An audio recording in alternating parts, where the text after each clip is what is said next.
Sunday. Good evening, everyone, and welcome to another episode of True Story Live. Happy to be here, and we will let you know that the topic for tonight is sometimes love is not enough with the song. Sometimes love just ain't enough. And we are excited to bring you a special guest on the panel tonight. And I'm going to introduce her first. And we have Marisa, who Hello, you guys will know her as Neslover in the chat. And that's me, Nez Lover. she is a new member of the True Story Live family. And she actually is responsible for tonight's write up. She has Yes, requested that I read the write up because, sometimes when it's from a female perspective, we'll have the lovely Jen read it. I love her speaking voice, as she knows. A lot of people have commented on that as well, but we want to do what's comfortable for the person doing the write up. And she said that when she was reading it, she heard my voice reading it, or when she was writing it, rather. that's So true. I'm happy to oblige in that way. So, uh, Marisa, just take a second and before we introduce everyone else, and just say hello to everyone if you'd like. Hello, everybody here live and watching the replay. It's Nez Lover. My name is Marisa. Thank you all for having me here. Thank you, Jason. Thank you, Jen. And thanks to Glenn. I've been itching to do this kind of write up for a little while, so I'm really happy to get this chance to do this tonight. Thank you for having me. Well, welcome. We're happy to have you, and thank you for the write up. And we'll get into that in just a second. And I'll introduce myself for those of you maybe listening for the first time. My name is Jason Cripps. I go by Cripps. My friends and family all call me Cripps. They don't even bother with the Jason. Even where I work, when I go into the meetings and stuff, I changed the name to just say Cripps because there was another. It's not rare to run into another person named Jason, but this person had the last initial the same as mine with a C.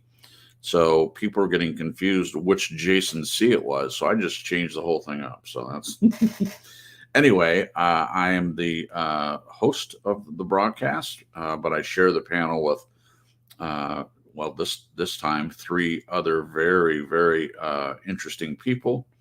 And I'll start by introducing the most interesting of all, in my opinion, but of course I am biased, my wonderful wife, Jen. Jen, you want to say hello to the peoples? Jen, I think you're muted.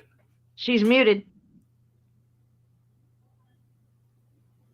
Jen, Sorry about that. I don't know what happened. there you go. Yeah, I I did don't know let what's you going back on. in. I did let You you back in, but it did. was muted, I Oh, guess. okay. Gotcha. Awesome to be here. And I was saying, Marissa, I want to say Marisa, it is great to have you here tonight. I'm so glad that you've got some courage, girl. Some people are like, ah, but it's so good to be here with you Thank you. guys. And I'm really looking forward to this topic. I'm so glad that you did the write up, and it's a beautiful write up. And I think many Thank you. people need to hear this particular topic and the questions that are in it. So thank you so much, and glad to be Thanks here. for having me. Thank you. Absolutely. Not to be outdone, the other member of the panel is our friend Glenn from Australia, and he had to take care of something off mic. I'm not sure if he's back yet. There he is. Glenn, say hello to the people, sir. Crikey. Yeah, g'day. We've got four people here tonight. That means I can take a rest. Good. Yeah, because Hey, you're that's what I was thinking. No, let yeah, only be one of us. yeah, because you're always so involved and talk so often when it's just the three of us. So can Glenn. barely get you to shut up. Well, that's what you keep telling me to do. What am I just have to listen to what you say because you're wishing my command. Exactly. Yeah, right. Exactly. I love it. All right. Let's see. We don't have a whole lot of people in the chat just yet, but we see that Nathan popped in. He said he couldn't stay, but he's our friend from over in Glenn's neck of the woods from New Zealand. I'm sure he'll be listening at some point. So hello to you, Nathan. And well, there's only one other person to say hello to, but Jen, if you'd like to say hello to our other sister. Yeah, we've got Miss Jamie in the chat, and so glad to see her. Nathan, so sorry you couldn't hang out with us for longer, but we're glad you popped by to say hello. And of course, Nez is in the chat. Where are you two? Where's Glenn and Jason? Get in the chat, dudes. And I just wanted to say, Marisa, if you want to give a short bio on you, we don't know much. I mean, I know you've been talking with Glenn, so Glenn probably knows more about you than we do. But where are you from? Are you living in the States or are you somewhere else? I was born in Michigan. I live in Oh, Ohio, and oh, I've lived in those two places all my life. I'm 50. Um, I do a art stream here on YouTube, and yes. at first I went live every night for 2 years in a row. Oh my Wow. And then goodness. after 2 years, I thought, well, I don't think I have to prove anything anymore. And my health just needed some attention. I've had to Sure. change Yeah. my diet, my medications, et cetera, et cetera. And you just needed to take a rest from all that because every night is a lot. But I Yes. did it. And so I That's set just that. major commitment, though. That's awesome. Yeah. And yeah, and I've been there and done that. And I don't need to keep hammering on it. So on to the next challenge. So I Right. still go live Yeah. a couple nights a week. And I do my artwork. Primarily, I paint. I also like to do drawing. I like to do some sculpture with some clay. I make some jewelry with semi-precious stones. Sometimes I do mixed media. I Wonderful. also You sound like a enjoy. Renaissance woman. I've been called a lot of things. I don't know about Renaissance woman, but thank you. You're like you remind me of one of the masters, like some people that are artists stick with one medium, but to have many hands in different mediums that's awesome. Good Lord bless me with a whole bunch of creativity and Yes. artistic gifts. Certainly, it runs in my family. I've got musicians and thespians and writers and artists of all kinds in my family tree from Yeah. all sides, not just Do one you or have, the other. do you have some singers? Because I heard you humming and you have a pretty Yes, voice. I sing. My mother was a singer. My grandmother before her. Other singers were my. Uh-oh.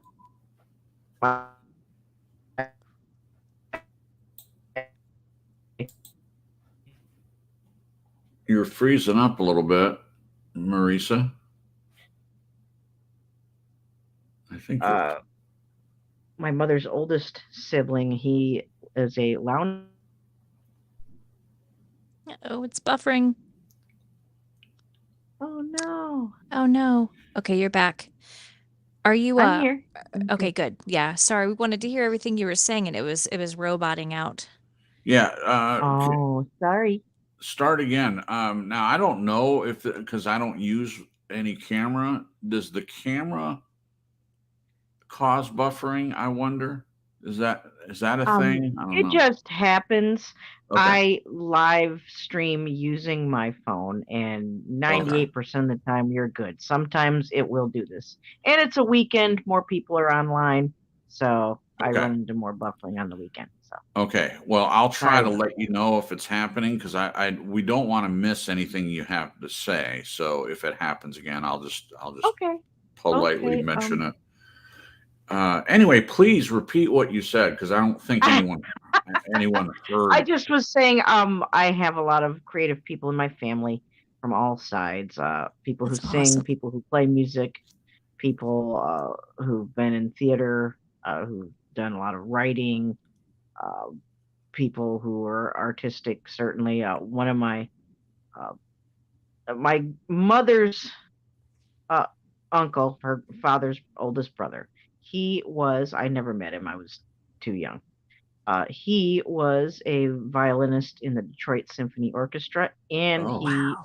did oil painting, like Wonderful. landscapes and kind of impressionist thing going on. Yeah, that was Uncle wow. David. I never got to meet Uncle David, but that's just one of many of the creative people that are in my family tree. So Wow. That's so I've done a cool. Fantastic. lot of community theater. I've been singing pretty much every day for most of my life. I've loved music I know a zillion songs, and Are you I a sing them walking in my live jukebox like stream. me? And I like to share my faith. I'm also a Christian, as you've seen from my conversations here Yeah. in your show. Sure. I take prayer requests on my live stream, and I'm not afraid to share my faith on my live stream. It's not like the focal point, but if it comes up, it comes up. Then people of all walks come to my stream, not just Christians. So Well, That's sure. cool. Well, you are welcome here, even if all Thank you. four of us don't share exactly the same faith. We are all extremely welcoming, and You are. that's one of the reasons why we're able, with a little bit different beliefs in some areas, we're able to do these streams together and have been for quite some time without any issue. And I wish that in Christendom, or at least in the world where people claim to be Christians, I wish they would take a note from that, because we have people that say they have even the same beliefs that are bickering and backbiting. Jen and I were talking about this when we were doing our devotions today, about this very thing, where people can't seem to get along. They argue over doctrine, they argue over different theologies, different beliefs about this and that. And we were reading a passage that was reminding us of when people were of one mind in the church, the early church. They were of one mind and were commanded to do that, to be of one mind and show love to one another.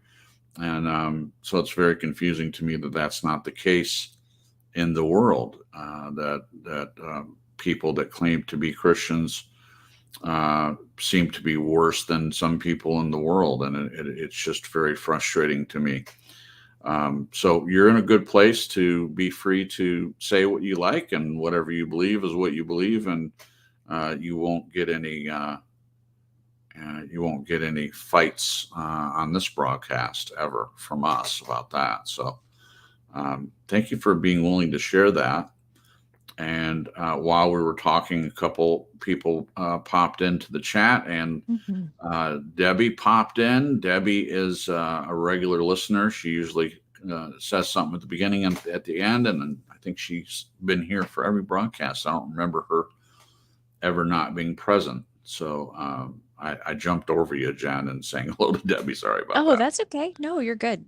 And also our faithful friend, Fisherman in a Box, our friend Lon, has popped in, and we love him to death. And again, I always plug his channel because I love listening to it. I can't always get there for the live version, so I have to, most times, I have done a couple times, I have managed to get there when he's on in the mornings.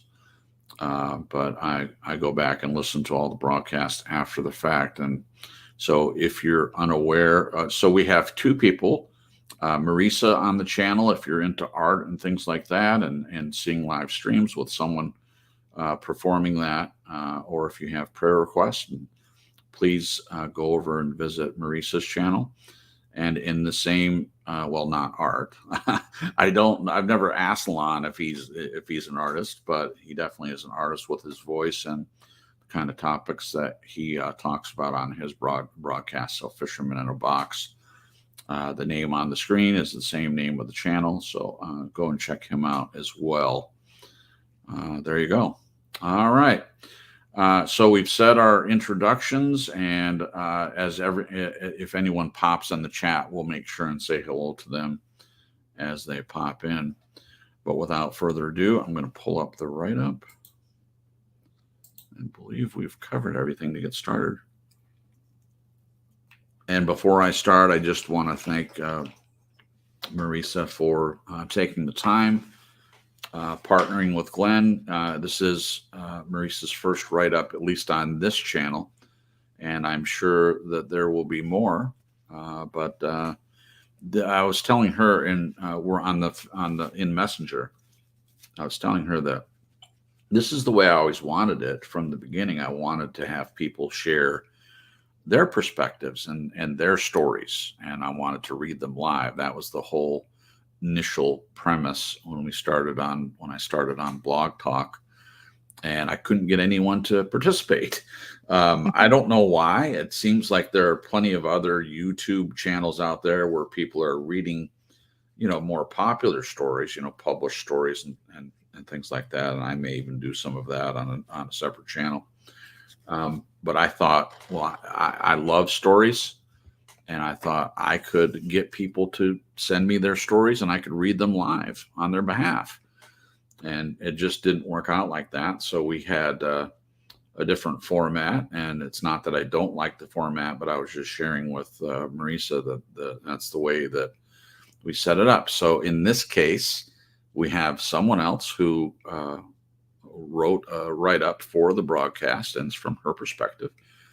And that's what we have tonight. Sometimes love is not enough is the title. All right. Starts with a quote, but there's a danger in loving somebody too much. And it's sad when you know it's your heart you can't trust. There's a reason why people don't stay where they are. Baby, sometimes love just ain't enough.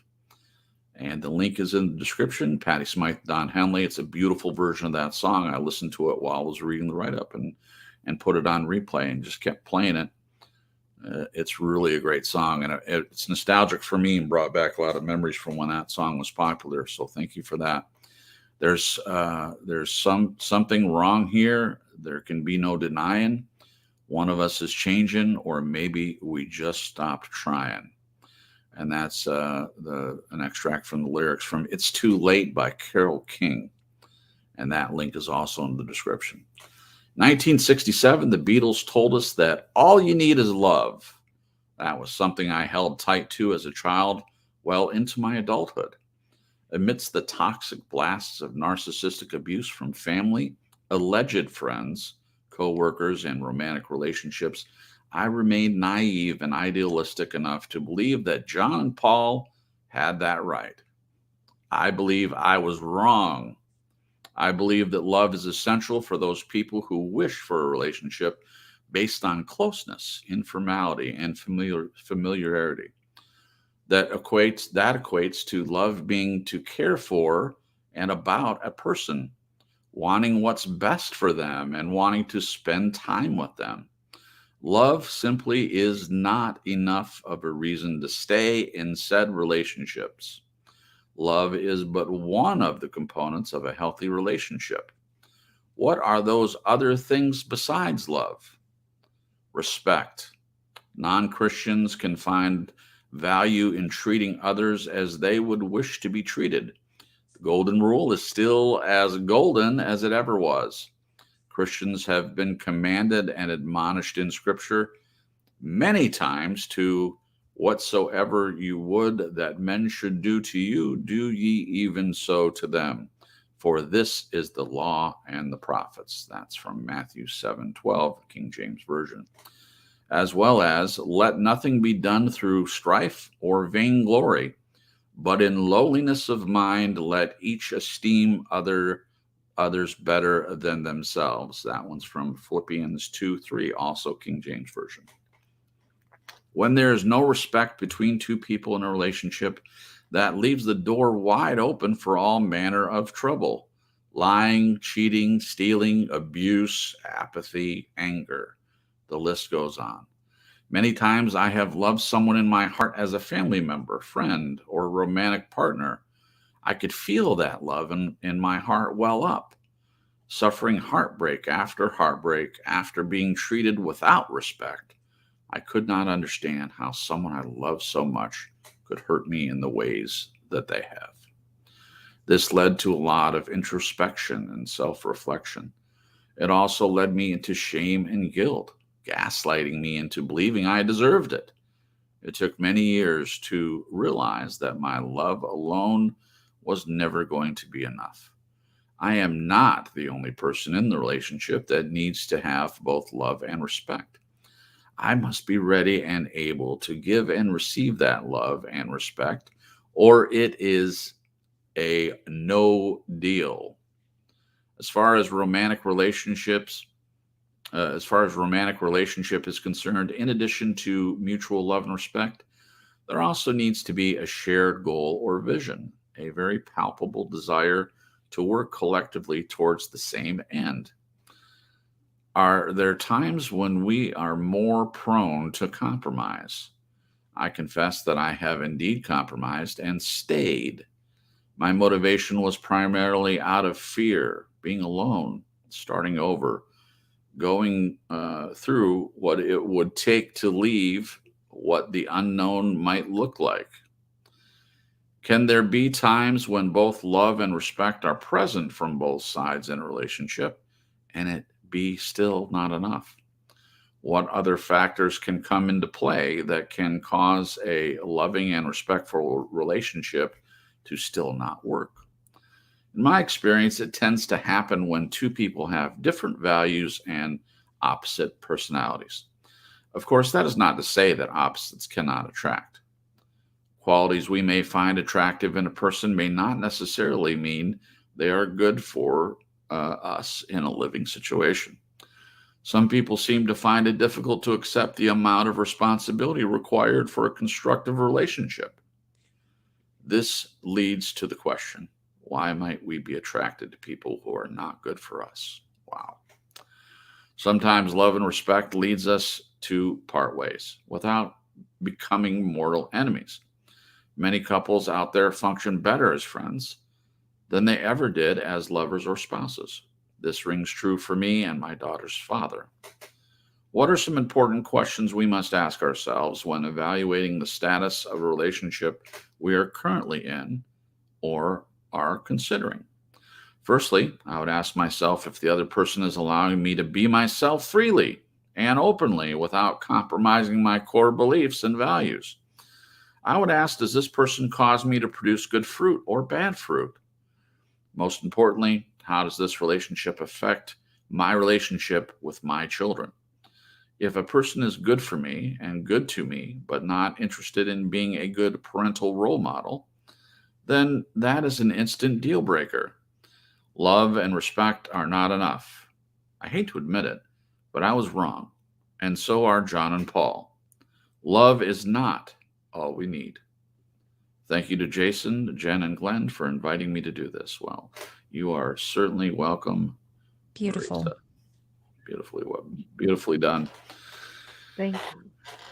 And that was the first one, the first outing from a secondary writer for the broadcast. I hope you all enjoyed it. I'm sure you will enjoy more to come from Marisa. And so before we get into it, dive into it. So for those of you listening, this can be a lesson for you guys that we always want to hear from your perspective.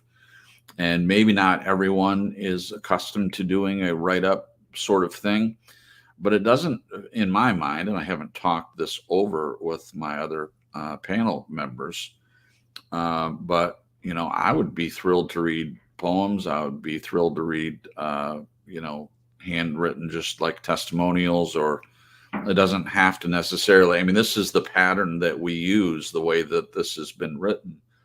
And thank you to Glenn for helping Marisa go through that and get everything kind of into a format. That's been very helpful. But I guess what I'm saying is we just want to hear from other people. True Story Live. We want to, have questions in there. We want to discuss things that from a different person's perspective, and we all get a chance to give our opinion. We may not all agree on different points, but that's the beauty of conversation. That's the way that it should be. That's the beauty of discussion. We can talk about things, we can disagree, and we can show that it's okay. It's okay to have your own perspective. Someone else may disagree with you, and we talk about that. Biblically speaking, it's iron sharpening iron. Yeah. And I wish more people understood that concept. I really, really do. I long for a day when we can disagree on certain things, but we can still talk about it and still remain friends. But anyway, sorry, had to take a sip of drink there. So let's dive into it. Sometimes love is not enough, and that's what we're going to be talking about tonight. So that song, I love how you started the write up, Marisa. I've thought about this as well. I don't expect you to know this, but you said you know a lot of music. There was a song from Larry Norman, and he was the godfather of Christian rock. As far as I know, he was the first person to have albums that were a mixture of rock and roll kind of sound, and they were essentially Christian. And that was a line in one of his songs. It's he said, I forget which song it was, but he said the Beatles said all you need is love, and then they broke up. It was just a throwaway line in the middle of one of his songs. And I was a kid when that came out, and I have always been fascinated by that idea that, as far as the world is concerned, this idea that all you need is love. So I have been constantly asking myself and looking at this idea that you propose here: is love enough? Are there other things that we need in this world of relationships? Is it enough just to love someone? Now, without giving things away, I would say that there are other things that need. I have experienced a time when I felt like I loved someone, certainly in family, certainly in friendships. I've loved someone, and it wasn't enough to keep us together. But we're going to look at some of these things. There's some questions to answer here, and we're going to go through that. But before we do, this first song that you chose, "Sometimes Love Just Ain't Enough." Patty Smyth and Don Henley, and I really suggest that when you guys have the time to click on the video and just take that song in with this right up in mind. Does that song have any other particular value to you, just in and of itself? Why did you choose this song, Marisa? Well, I've lived the moment where you realize that the love that you have just is not enough, even if the other person loves you back.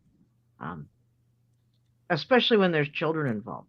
There has to be a level Yeah. of maturity, a level of commitment, a level of respect, and being there for one another, and not just taking care of your own self and taking care of the kids. You've got to make time for the other person. And Right. Yeah. only one person is doing that, or nobody's doing that because they're busy working or taking care of the kids or fill in the blank. Sometimes it's not people being abusive to each other. Sometimes people are just going in two different directions. Yeah, that's a good So point. Great point. I've didn't put that in the write up, but I wanted to express that. Yeah, sometimes people are just going two different ways, and they can be good Yeah. people. Yeah.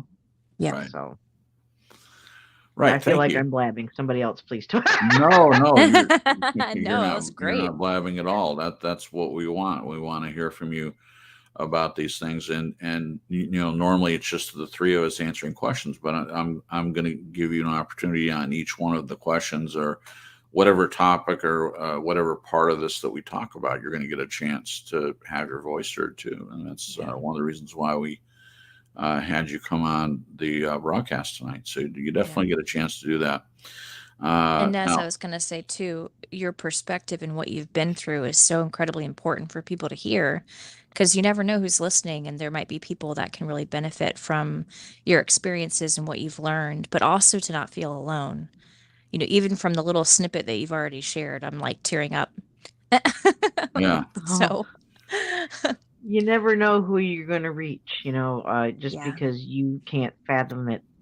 God makes it happen to whoever he Yeah. wants to be blessed by whatever you've got to contribute.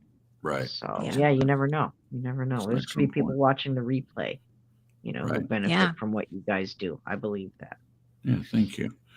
Thank So from the write-up, love simply is not enough of a reason to stay in said relationships. Love is but one of the components of a healthy relationship. What are those other things besides love? That's the first question. What are those other things besides love? What are the components of a healthy relationship? Jen, do you want to take a shot at this first one? Sure. I love that Nez mentioned love and respect.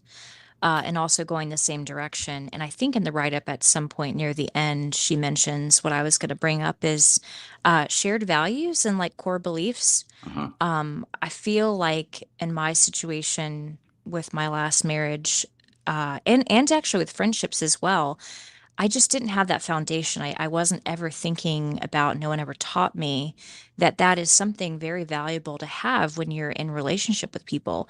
And now there are some times where you have relationships with people that are still healthy and your core values might differ a little. For example, like our friendship with Glenn and our beliefs are different, but we're still Yeah. friends and we're still close. Yeah. But it's incredibly important because I think our actions come out of those places, out of our core beliefs, out of, Right. yeah, and so when you have like, say someone who is abusive, who treats people like a commodity or Right. exploiting them, and then you've got the other person who's like an empath, someone who's a giver, natural giver, and maybe even struggle with codependency. It ends up being kind of like a match made in hell, if you will, but Yeah. it's not beneficial. It's not beneficial at all for the relationship. It's not equal. It's not symbiotic Right. in a healthy way. Right. So, but anything else I could think of? I do think beliefs are very important.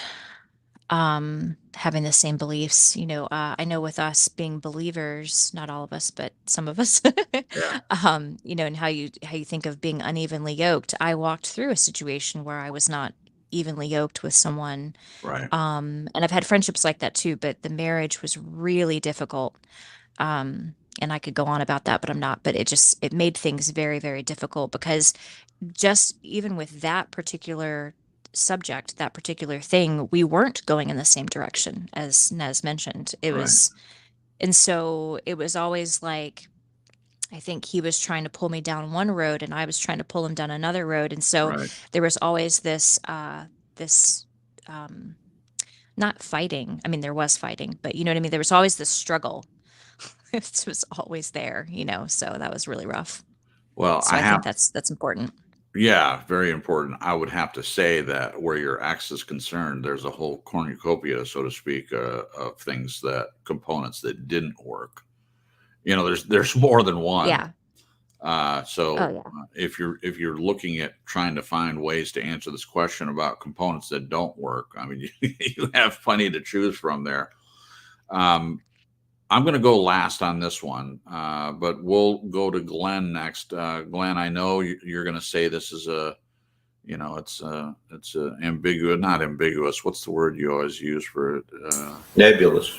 Nebulous. There it is. Yeah. So it's a sort of nebulous question. No, it's not. I'm going to answer it straight up. So you Oh, got it okay. wrong. I was wrong. See, there you go. I get a chance to admit how wrong I was. That's another. I said that deliberately just so you wouldn't get one up. That's awesome. Thank you. What are those other things besides love, the components of a healthy relationship that we need, Glenn? Well, I want to look at this from a slightly different angle. And I think John and Paul might be right. I'll say that up front. I'm not 100% sure, but my gut feel is that they might be right. I think this is not about what is not within it or what is within it. I think it's more about what love represents to the individual. I'll give you an example. Okay. The way you parent children. Now, some parents will say, I'm going to rule these children with a rod of iron. I am showing them tough love. And yet another parent on the other side will say, I'm going to use a more compassionate approach. So I think it's what you bring as your own concept of love is all what really counts here. You can have two people bring love to the table, but they won't necessarily get on because love means different things to each of them. So there's this, it's sort of like looking for compatibility in love, and that's all encompassed as what was said in respect, value systems, all of that stuff, to my mind, is all under that one umbrella. So I can't really pick out things outside of love because I really do believe it's all embedded within it. There you go. Lovely. Thank you, Glenn. Appreciate that.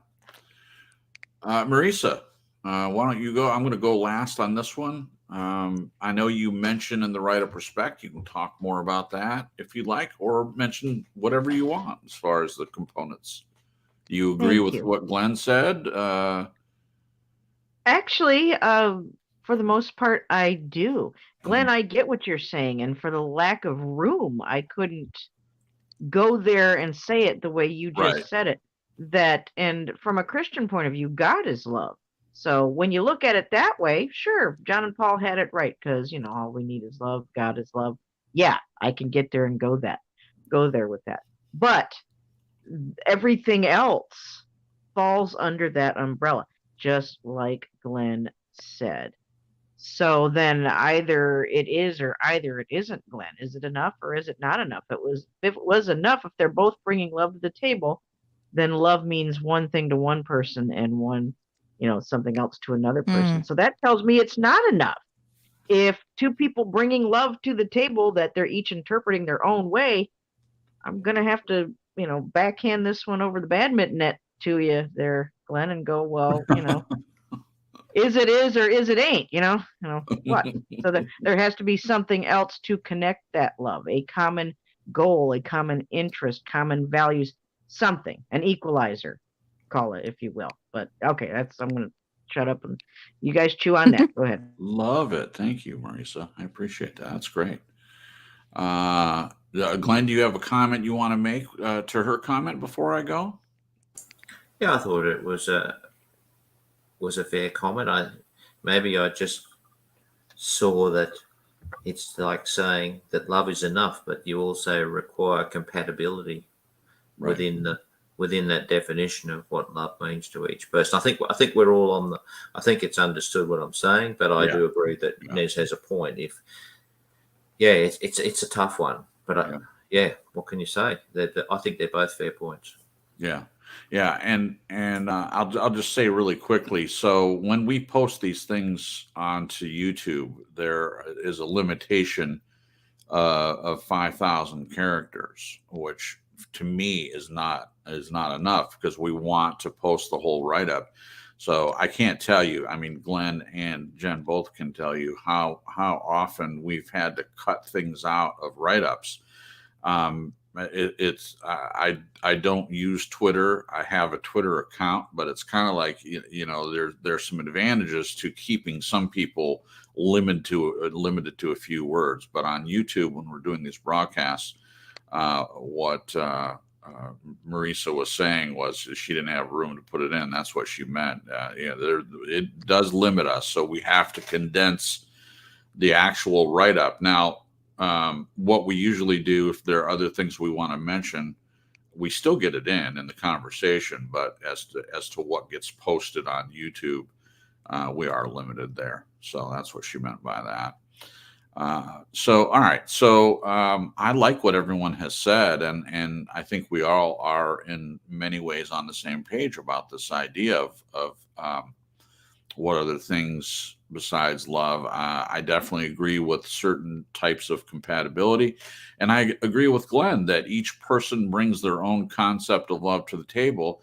And I would hope that if there's differences in that concept of love, my hope would be that this can be worked out. If one person has a concept of love, they bring it to the relationship, the other person disagrees with that in some way, but really does love the person, I would think that you can come to the table and work that out between the two of you, even if you didn't quite match in some ways. I think belief is incredibly important.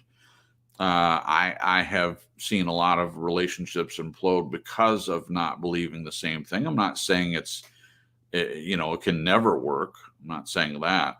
But certainly, biblically speaking, it was brought up, this idea. I think it was Jen that brought up from Scripture not being unequally yoked, and I've watched that verse be misinterpreted so often. I think it does apply to marriages. I could be wrong about that, but I think it's about not being unequally yoked with an unbeliever. But there also are verses about if let's say that you are married before you believe and then you become a believer, you don't just divorce the person.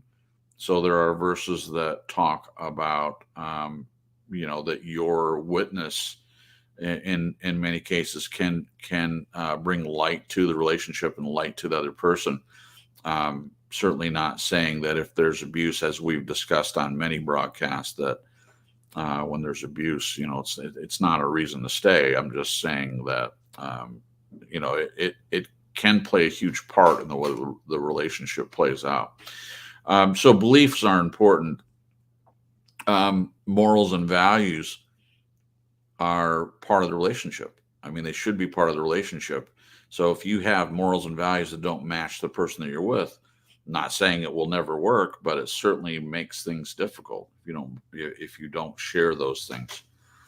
All right. So before we continue, I wanted to say hello to Believe, who showed up in the chat a little bit ago, and I'm putting his quote on the screen. Believe says, I agree with Glenn. It's a description of what love is. Many seem to think that the following are the batteries not included. Respect, boundaries, empathy, maturity, tolerance in the others, emptiness in areas you're a component in. Ineptness, sorry. Others, ineptness. Okay, sorry. I'm going to start again. Respect, boundaries, empathy, maturity, tolerance in the others, ineptness in areas you're competent in. Yeah, so good point. So in a relationship, then, if you're strong in one area and the other person's weak, you're being you're showing maturity and tolerance about that, the ineptness that the other person has. That's a really, really good point, Believe. Thank you for sharing that. Okay, so I think I could go on and on, but I don't want to drag things out with my answers tonight. I want to try to do a better job of not taking up so much time. Marisa says in the write-up, respect is the answer. What other things besides love? She mentions respect. She says non-Christians can find value in treating others as they would wish to be treated, which is certainly true. Then she mentions the golden rule. And the verse is, whatsoever you would that men should do to you, do you even so to them, for this is the law and the prophets. And that's from Matthew 7:12 and the KJV, as well as let nothing be done through strife or vainglory, but in lowliness of mind, let each esteem other better than themselves. Philippians 2:3. I just wanted to mention briefly, this in marriage is super important, in my opinion. This is where we're talking about the topic of narcissism, and it's pretty widespread nowadays. In relationships, now this has become second nature for me. But I think of Jen. I don't put myself above Jen. My own needs above. I don't put my own needs above her needs. I'm thinking about what she needs, and she does that for me as well. Thinks about what I need. Just yesterday, I know this is going to seem silly to some people, but for me, my love language, one of my love languages, is acts of service, and she knows that. Jen knows that. So I was working. I believe I was working at the time. I may have been between. I forget which. But she made me a wrap, pepperoni and cheese wrap, and brought it to me. Sorry, I couldn't resist. You don't have to be sorry. That's great.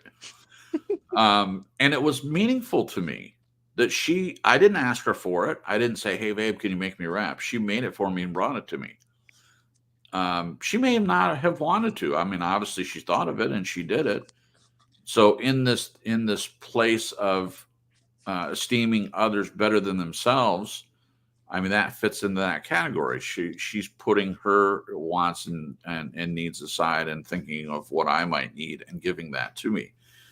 I do the same thing. And we really match up well in that area. And I think that in any relationship, it's not just about taking care of the other person. It's not thinking you're above the other person. It's thinking of their needs and providing that for them. uh, that can be very helpful. When there is no respect between two people in a relationship, that leaves the door wide open for all manner of trouble: lying, cheating, stealing, abuse, apathy, anger. The list goes on.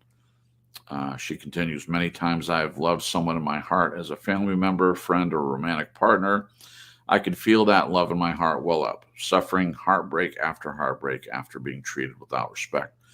I could not understand how someone I love so much could hurt me in the ways that they have. So let's just talk briefly about this respect, because I think you're making an excellent point here. Do you want to talk more about this idea of not feeling respected in a relationship? I mean, you mentioned several things that come about, the lying, cheating, stealing, etc. But this idea of being disrespected, how has that affected you, Marissa? Are you asking Nez? Oh, yeah. yeah. Well, I just think of wanting to be treated, well and not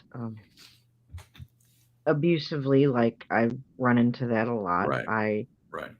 I'm trying hard not to.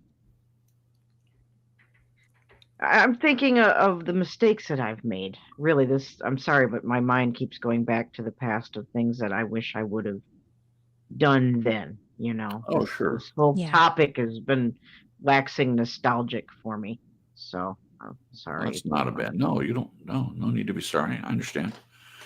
Well, we can come back to that. I just because you put this word respect in here prominently, and I'm aware that in relationships, a lot of times the one or the other people, they don't respect each other, and it's a huge problem in my opinion. And it can lead to all kinds of things, just as you mentioned. I think that lying, cheating, stealing, abuse, apathy, and anger, if there's no respect in the relationship, those things are prominent. They play out in all kinds of ways. They do. Yeah, they do. But just to capitalize on something you said, we all have, I think a lot of us, let me rephrase, I think a lot of us have regrets of things we didn't do. It's kind of like that argument you have with someone, and then on the way home, you think, oh, I should have said this. Well, yeah, that's the way it works. Hindsight is always 20/20. It's never anything other than that. But you've heard a lot of these broadcasts, and we talk a lot about how important being healthy is, and not guilting and shaming yourself, but also don't ever should on yourself. I should have done this, or I shouldn't have done that. It's a dangerous place to be in. We can't change anything that happened in the past. All we can do is look at it and learn from it, and don't repeat those same mistakes. That's all we can do. And sometimes that's enough, is to not repeat the same behavior again and again. All right. And I found that if I stop fussing over what the other person said, did, or is doing, and just try to focus on how am I going to react to this? Right. What is the healthiest way to respond to what I'm getting served up? Perfect. I get caught up in the heat of the moment. I'm a passionate person who will jump in there. Sure. I've been there. I think we've all been there, where we've opened our mouth before we had a chance to think about what we were saying, or in the tone of voice we were saying it in. You know what I mean? Perfect. So, yeah. Perfect. Because playing off that, Marisa, what can you control in a relationship? Yourself. That's it. How you behave and how you act and react. That's right. That's right. Thank you. And from a Christian perspective, we're not so good at that.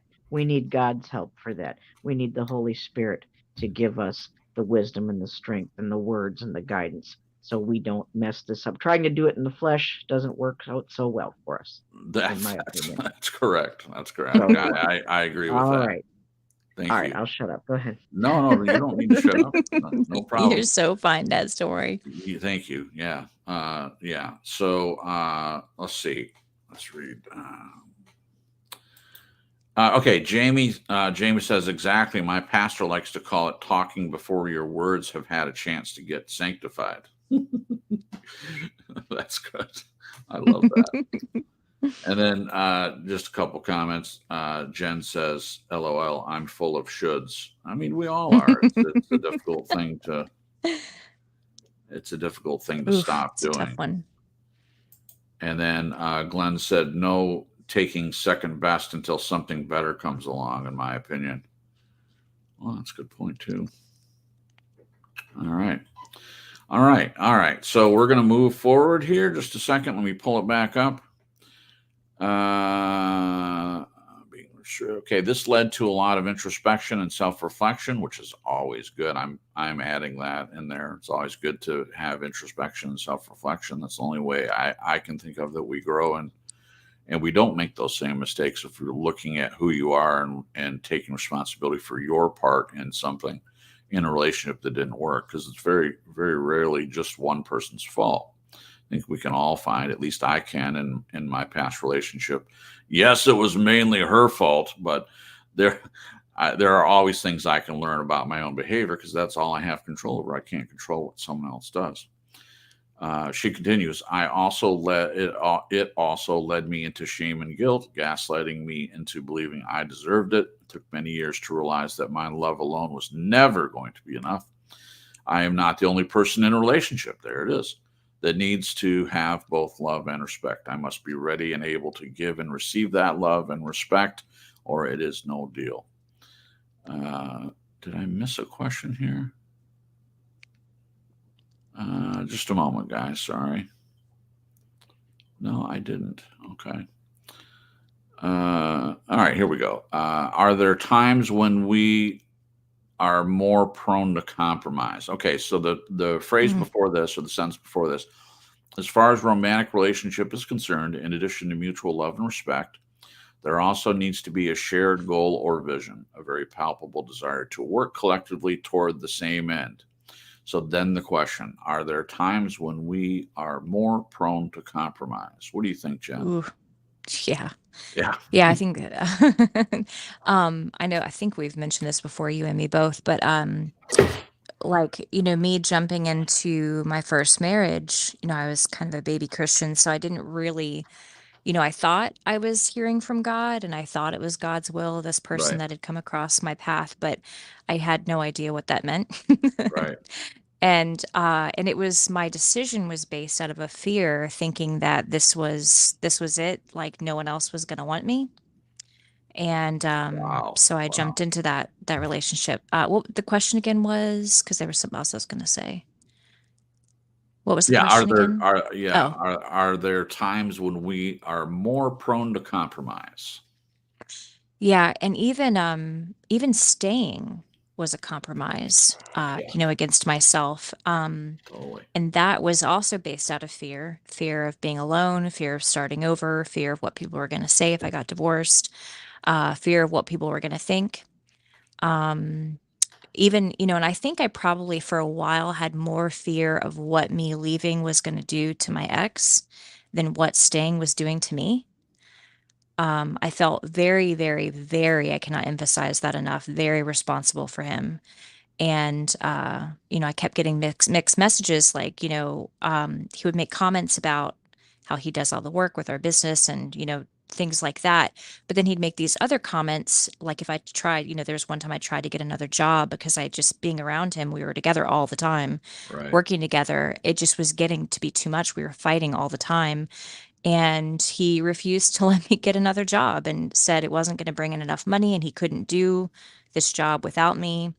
So it was mixed messages, but I just really compromised. I compromised my own mental health, Sure. and my physical health too, just by staying as long as I did. Yeah. But that came to an end. Praise God. Praise God indeed. Yeah, thank you, Jen. Yeah, I'll go next on this one. Are there times when we are more prone to compromise? Absolutely. Now, I love this question.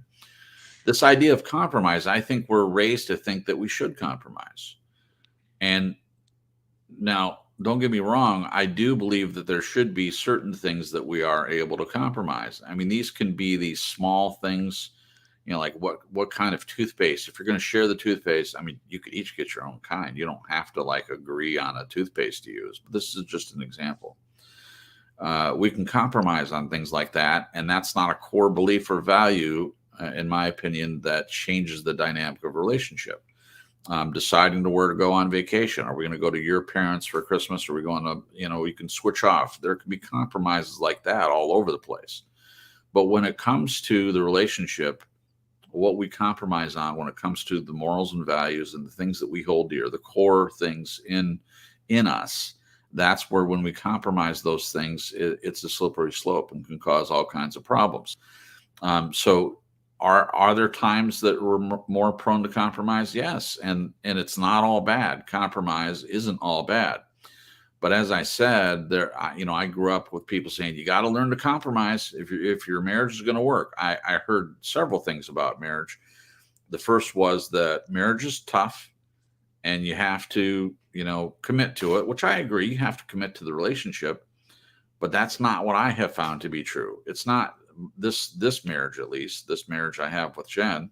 I know it's still ongoing and we're not in the honeymoon stage. Just if anyone's thinking that, we've been together long enough to have the truth come out about the real problems in the relationship, if there were any.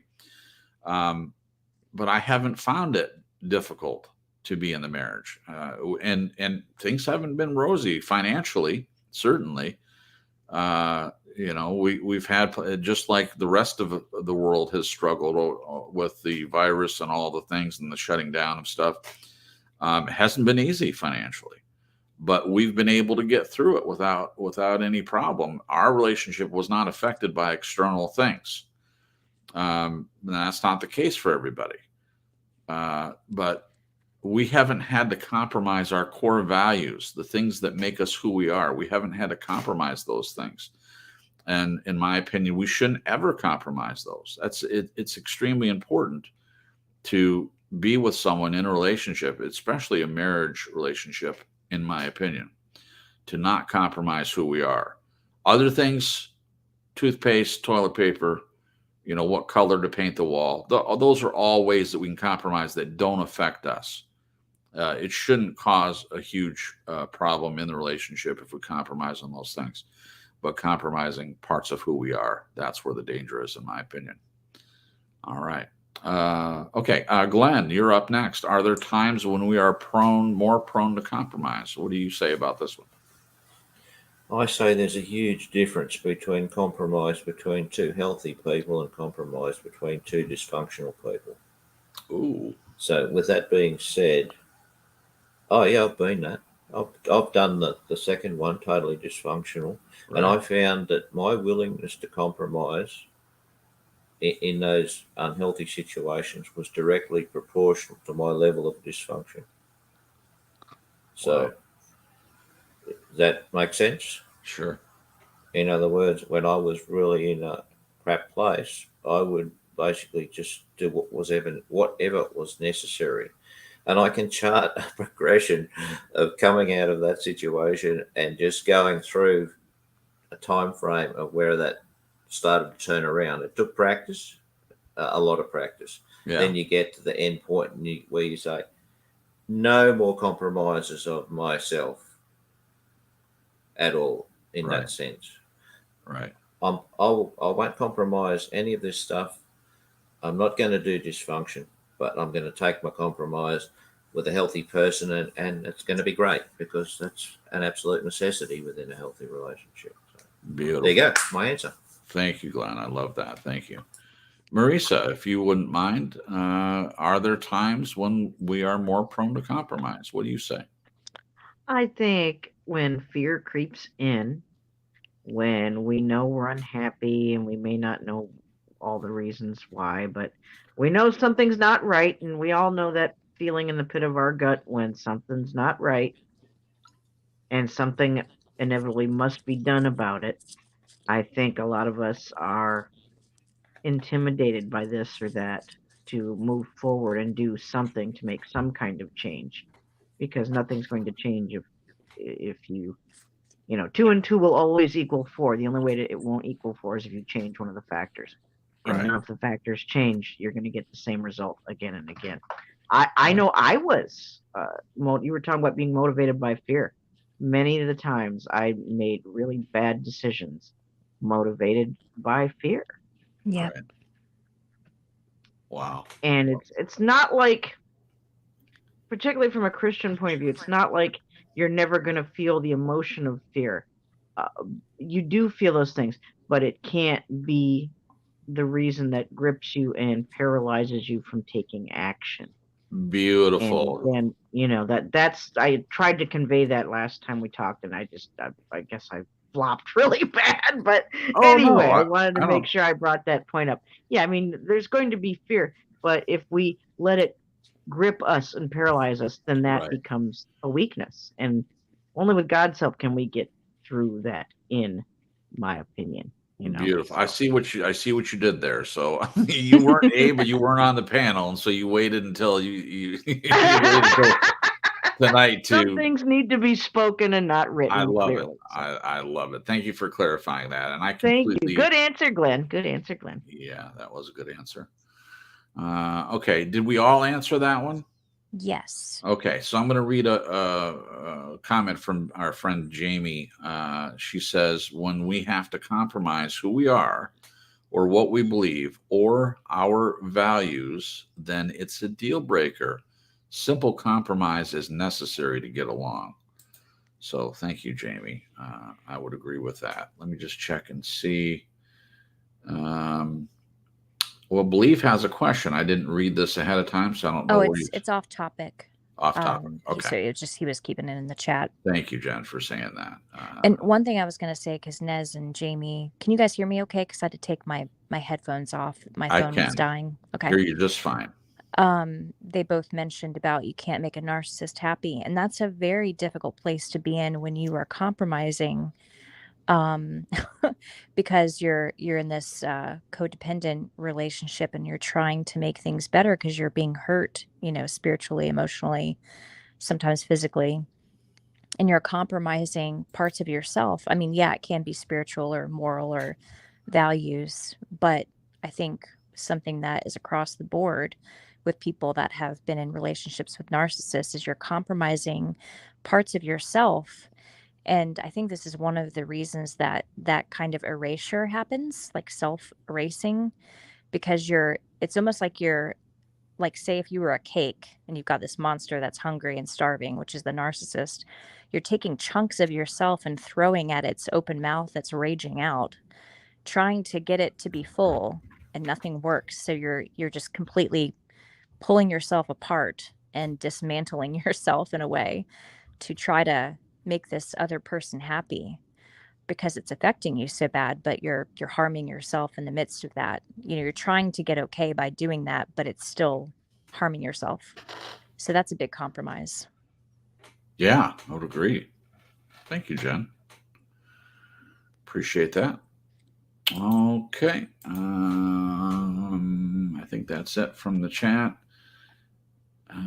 Jamie did say what Jen was just talking about, the comment from Jamie Neslever. That is how so many of us get stuck trying to make people happy. It took me a very long time to realize you can never make a narcissist happy. And then Glenn says, why is it your responsibility to make anybody happy? Yeah, really. It's. I would agree with what Glenn's asking. That's a great question. Yeah, it is. Do we want to visit that real quick? I know for me personally, it was how I grew up and sort of what was modeled to me. Yeah, it is modeled. Dealt with codependency and people pleasing, and so I kind of watched her and sort of picked up that mantle, if you will. Yeah. Yeah. Well, we can do a whole show on this. We are bred to make other people happy. I mean, oh my gosh, as far as even women are concerned. Remember in the 50s, early 60s, it was the woman was to be barefoot and pregnant in the home, and dinner needed to be on the table. The man went out and worked, and the woman needed to have things be ready for him in a certain time. And they even made fun of this in TV shows and sitcoms. You know, if the dinner wasn't ready, they would spend a whole 30 minutes about this one topic of, oh my gosh, she didn't have things ready. It was this expectation put on in society that it was the woman's job to make the man happy. And it still is out there. It's still, in my opinion, it's still out there. And men have taken, on the other hand, men are trained to expect the woman to make them happy. I've heard people talk about, well, if my wife gains weight after pregnancy and doesn't lose it again, you know, I have a right to react to that. You know, she better lose all her birth weight. It's an expectation. It's a ridiculous one, in my opinion, but it does exist. It is there. So I believe that we are taught this by society, that we are supposed to make other people happy in a relationship. I mean, what do people say when they're getting a divorce? Well, they say a number of things, but one of them is, I'm just not in love with you anymore. Well, why aren't you in love with me anymore? I'm just not happy. I'm just not happy. So they're basing their happiness or their reasons for leaving someone on the fact that they're not happy. Now, we know with all these conversations we have about mental health and being healthy and all of that and wellness, that we're responsible for our own happiness, that someone else can't make you happy. We've said that more than once in these conversations. But that goes against the grain of what society, I believe, teaches us. Anyone want to comment on that? I would just say I agree. Yeah. I think we're Can you ask that again, please, Crips? I was just typing in chat. Yeah, sure. So I'm just addressing your question, which I think is a good one, and I was making the statement that we're taught in society, and I gave several examples of how society teaches us that we are responsible to make other people happy. And I used a particular example of the woman being expected to have dinner on the table for their working man. You know, women for a period of time were supposed to just stay home, and they're supposed to look a certain way and to please their man. I also used the example of women being expected to lose their birth weight if they have a child. They're expected to get back to the same weight. And then lastly, I used an example of when people are leaving a relationship, it comes down to that they're just not happy in the relationship. So they're basing that happiness on external things rather than making themselves happy.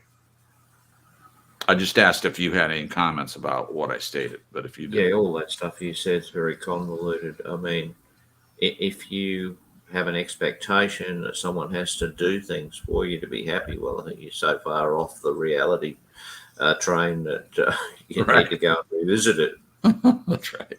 So yeah, that's just crazy. That's just not going to give you happiness. It's going to give you contempt. Right. Okay, did everyone get a chance to answer Maurice's question about compromise? I think we did. Okay, she continues, I confess that I have indeed compromised and stayed.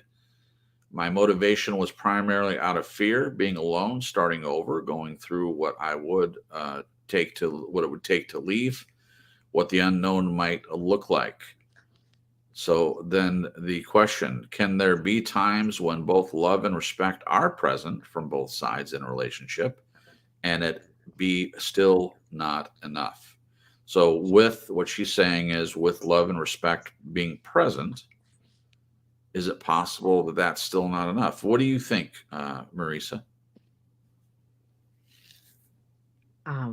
Absolutely. I said something earlier about people just going in two different directions. They can be perfectly fine to each other, respectful that abuse is not in play.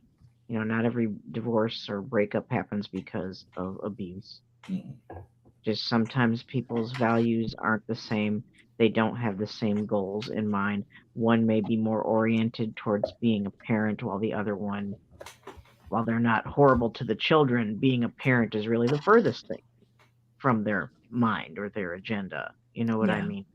Yeah. We'll Doesn't get make to them the a bad kid. person per se, but Yeah. they're not, you know, you can be a good person without being a good parent. You know what I mean? Yeah, I do. Because you're a good person doesn't mean you're going to wear that parenthood hat very well. so, Yeah. or at all. So Well, you did ask that question, so we're going to try to keep the whether you're a good parent or not limited, because you do ask that in the question. So I didn't want you to give that part away yet. Okay, so But Jen, that's a good example. it is no, it's a great example. Yeah, there's no problem with the example. All right, what about you, Jen? With respect, with love and respect intact, is it possible that's still not enough? What do you think? Yeah, I do, and I would agree with Marisa. You know, I've heard not a lot of stories, but I've heard stories of people just growing apart, and you know, sometimes you know that results from one person growing in the relationship, growing and changing, Mhm. and one person staying the same, not growing and changing, and so it's just the paths end up coming to a fork in the road. Right. Sometimes they're both growing and changing, and they just grow and change in different directions, and there's no animosity there. It's just, it's not what it once was, and they can part as friends, Lovely. but still, you know, love and respect each other. Yeah. Wow. Perfect point. What about you, Glenn? I think a lot of this to be conjoined, each person has to want the same things from or common things from a relationship. Someone might bring wonderful love to a relationship, but they want it to be casual, and another one might want it to be long term. I mean, if those things can't meld together, well, where do you go with that? One person wants commitment, the other one doesn't see it that way. Wow. Well, that not an impasse? Yeah, Yeah. I think so. Yeah, that would be an impasse, in my opinion. Okay, so in my opinion, yeah, sure, love and respect can be there. I think those are very important components of a relationship. But I don't think I can add anything new to what everyone else has said.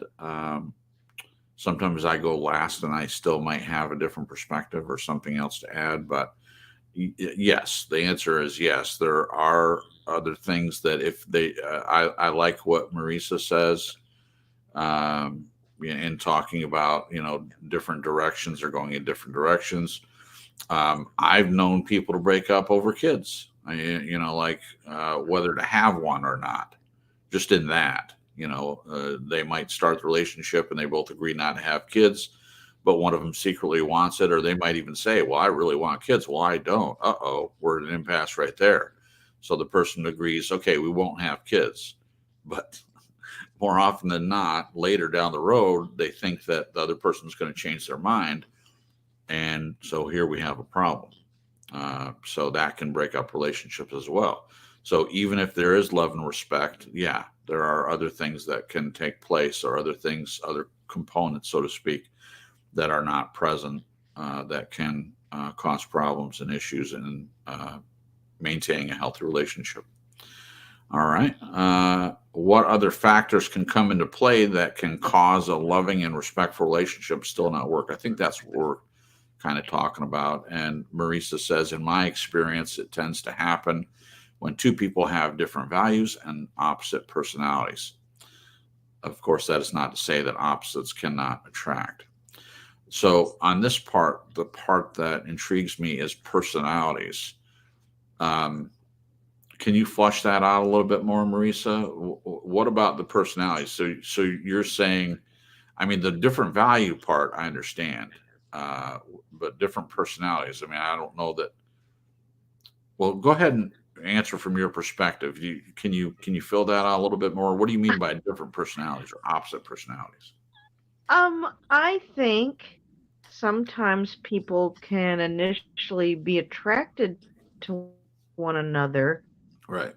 with the way they act, they talk, they look, they carry themselves, their expressions, the tones of any number of things that are physically palpable that you can just cue in on and hey, you know, I like that. I like the way the person handles this situation or Yeah. whatever.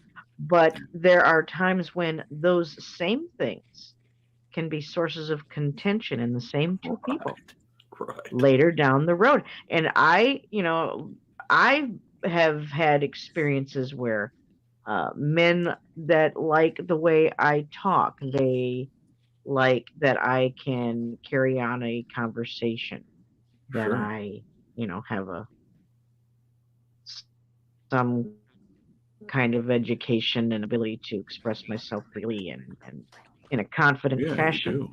An attractive, Sure. intelligent, well-spoken person can be something positive at first, but if that person is communicating later on in the relationship and pointing out things or talking about things that the other person suddenly doesn't want to hear or brings up things they don't want to deal with, um those same, I can be honest and you love it at first, I can be honest later and you can still hate me for that. I mean, Right. I've had things like that turned around against me when it comes to some relationships. It's like, well, you Yeah. used to like it when I said this or did that, and now suddenly it's a big problem. Right. So that makes any sense at all. No, sure it does. Sure it I've does. been there. Yeah, I think that we've talked on this broadcast before. I have talked about people being upfront. You're putting your best foot forward in a dating situation. Everyone's on their best behavior, Yes. and so you're not really seeing the person. Um, you're seeing a representation. It might be that they're representing parts of themselves, but you don't really get to know the person really until you live together. I mean, you can be engaged for a long period of time, and you might be in Right. situations where you're getting a chance to see, more parts of that person's personality. But really, until that minute that you're living in the same place and in the same residence, will you see all these things, that whatever's being hidden will be revealed. And so, and I love your point. I have said this before. If I think it's because you're holding things back. That's the core reason why I believe this happens. But what you're saying, I agree with, that it can be the things that you love about a person at the beginning can be the same things that irritate you later. Now, I think that's because there are things that you're not sharing in other areas. I think the small things like, will you please put the cap on the toothpaste? These things that seem so trivial become arguments because there are deeper things that are not being discussed. That's my opinion. But certainly the way that you start out a relationship is of the utmost importance. And these, you're mentioning personalities, so I understand now what you mean. So you're saying opposite personalities. You gave good examples of what that means to you, and I appreciate that. Okay, so and then you state, of course, that is not to say opposites cannot attract. I think opposites do attract, but that in my opinion, is not enough to keep people together. They might be attracted at first, but Yeah. when you get into the real relationship, the nitty gritty, the effects of the world, jobs not working out, financial struggle, and all that, being opposite is not a help. I think people can be opposite in some things, but as long as the morals and core values are the same, it can work. Yeah. I just thought of this. I'm sorry. Okay. Um, Sure. you know how the Earth has natural electromagnetism, and all living beings have their own frequency and electromagnetic energy. We're electric Absolutely. beings. We can be attracted, we can be repelled. If you've ever had those, remember those black rectangular magnets? And Yes. I remember those. My aunt and my mother, their hand me downs from their school days. I'd play with the protractor and the compass and all that stuff. Anyway, I'd play with the magnets too. And Yeah. notice that those magnets, they'll either be instantly attracted and drawn right to each other, or if you turn them around. Oh, there's my Yeah. little lady. She's okay. If you turn the magnets around, what happens? Repulsion. Yeah. They're pushing against each other. Yeah. And is it possible that, our emotions, the energies we put out work similarly with one another? You know what I mean? Something gets turned around inside of us like those magnets, and what used to attract repels. So anyway, okay, sorry about that. I just kind of wandered No, off. no need to apologize. You'll get more used to this, and you'll realize that you don't ever need to apologize. You're I just doing thought it was great. an interesting thought, though. Yeah, Anyway, it is. Thank you for sharing. Okay, I'm going to share. Believe says that's why so many abusive situations don't get recognized. Everyone is busy in their own lives. It's impossible to know what's going on even one block over 24 hours in a day. Love it. Lon says, if it followed God's natural order, then I completely understand. I don't know if that's to believe or not. I think that's to me. I think Oh, he was okay. saying about relationships Oh, okay. Gotcha. can happen if it follows God's natural order, which of course is irrelevant to me. So Right. I'm not sure where you go with that, but we know where. Thanks. Okay. All right. Back to the write-up. Let's see. We talked about what other factors. We mentioned some of the other factors. My experience, it tends to happen when two people have different values. I read that. Qualities we may find attractive in a person may not necessarily mean they are good for us in a living situation. Yeah. Some people seem to find it difficult to accept the amount of responsibility required for constructive relationships. Many people, they don't. Oh my gosh. Yeah. We could do a whole broadcast about that. People that don't have any idea what it takes to have a relationship. They just think, oh, I'm 18 now, I can be with someone, and they just have no idea what it means, responsibility. And there are differences in people. I mean, there are different personalities and different desires and all that. But there are plenty of people I think that have no idea. Okay, so this leads to the question, why might we be attracted to people who are not good for us? This is the one that I kind of reacted to when I was doing the write-up. Why might we be attracted to people who are not good for us? Jen, you kind of made a sound right there. You wanna answer this one? For me, it was all entangled in my lack of self-worth. Yeah. And also what I experienced as a child. I grew up with a really angry dad, and kind of living in that fight or flight place, and being very hypervigilant, and being able to read people's moods and emotions, and that becoming the most important thing in my life, not me or anything else, just watching my dad trying to fix things before they happen so that he didn't blow up, because it was very scary. Right. So I think for me, I sort of unintentionally looked for someone that mirrored that, Yeah. because it was what I knew. It was what was natural to me. And some people say it's what we see as safe. It wasn't safe at all.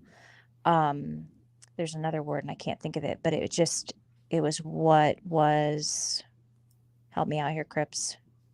I mean, Convenient. I guess natural is a good word. Oh. It's familiar. That's the word. Oh, familiar. It was Okay. what was familiar to me. Right. And I also think it was how I saw love, which is really weird and twisted. But also the self-worth thing that I mentioned, I felt like I deserved in some way to be treated that way, or to be in that kind of situation, living in this constant state of fear. Yeah. So when it was happening in my marriage, again, I blamed myself. I thought it was my fault. And I did the same exact dance that I did when I was a kid, thinking it was not just my fault, but my responsibility to fix it. Right. And to do whatever I could to fix Right. it, and to try to keep over and over, keep it from happening. Yeah. So that was what it was for me. Well, of course it was, Jen, because he didn't want to do anything except for work. He didn't Yeah. want to, the sentence before that, some people find it difficult to accept the amount of responsibility required for a constructive relationship. He was interested in none of that. Nope. He wanted to lord over you and have you fit into him, and not vice Yeah. versa. So in Yeah. talking about a constructive relationship. You didn't have that because he was only focused on pretty much one thing, which was, his mistress, which was his business. Yeah. So there wasn't any room for you. No.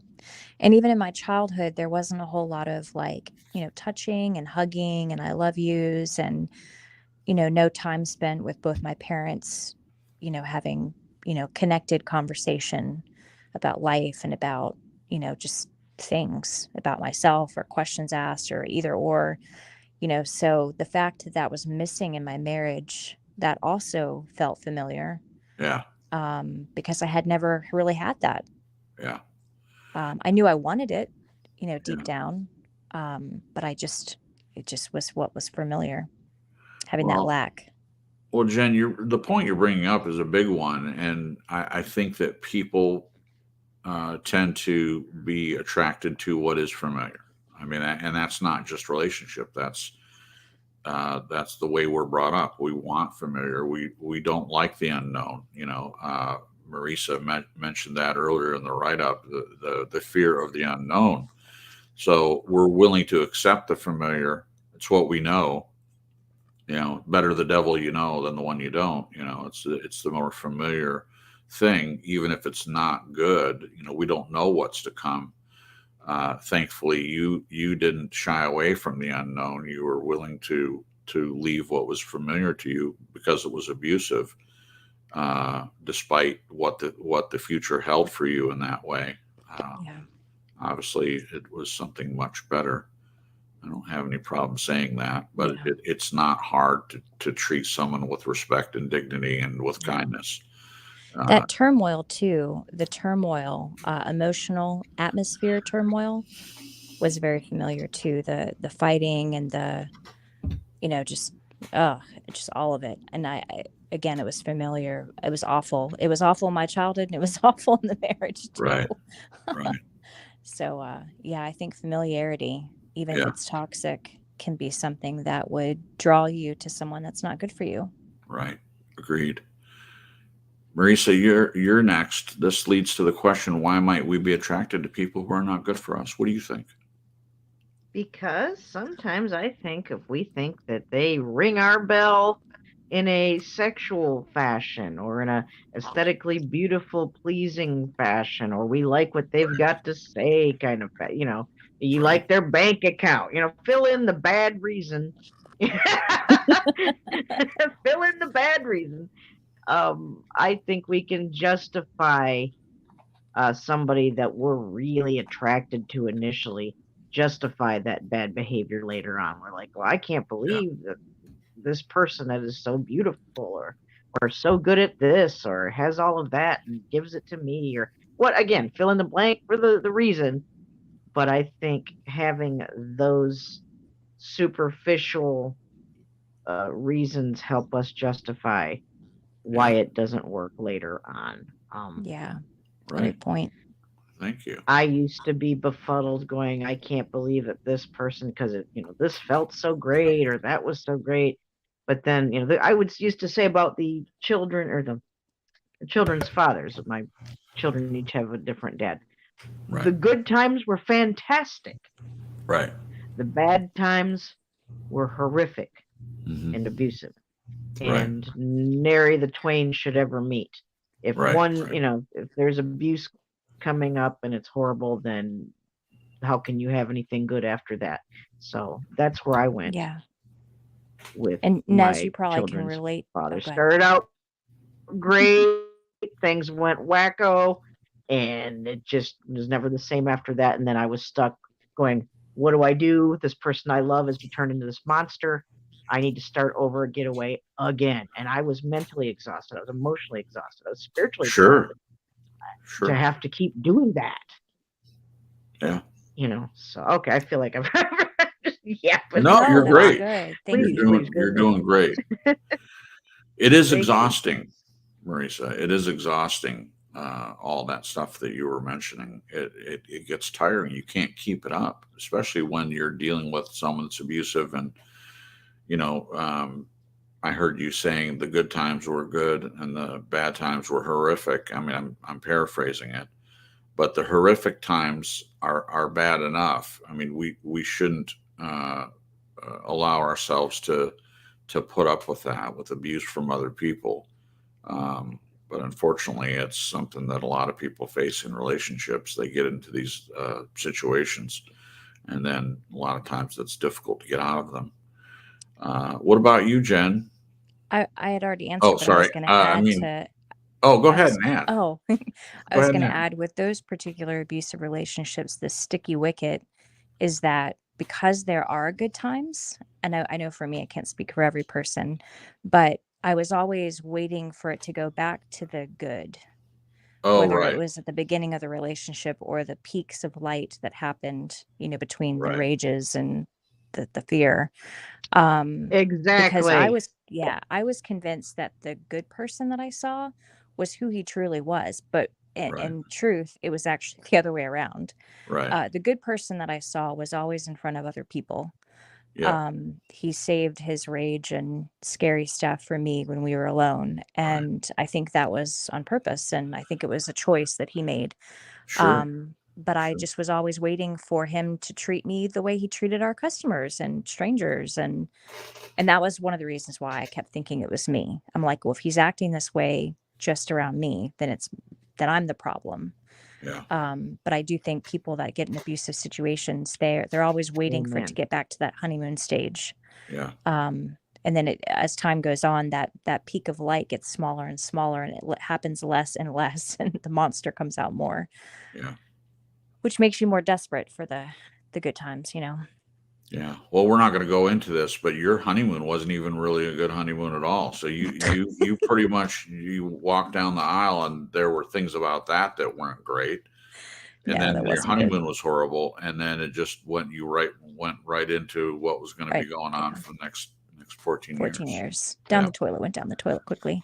yeah, yeah. Okay. All right. We're going to go to Glenn for this one.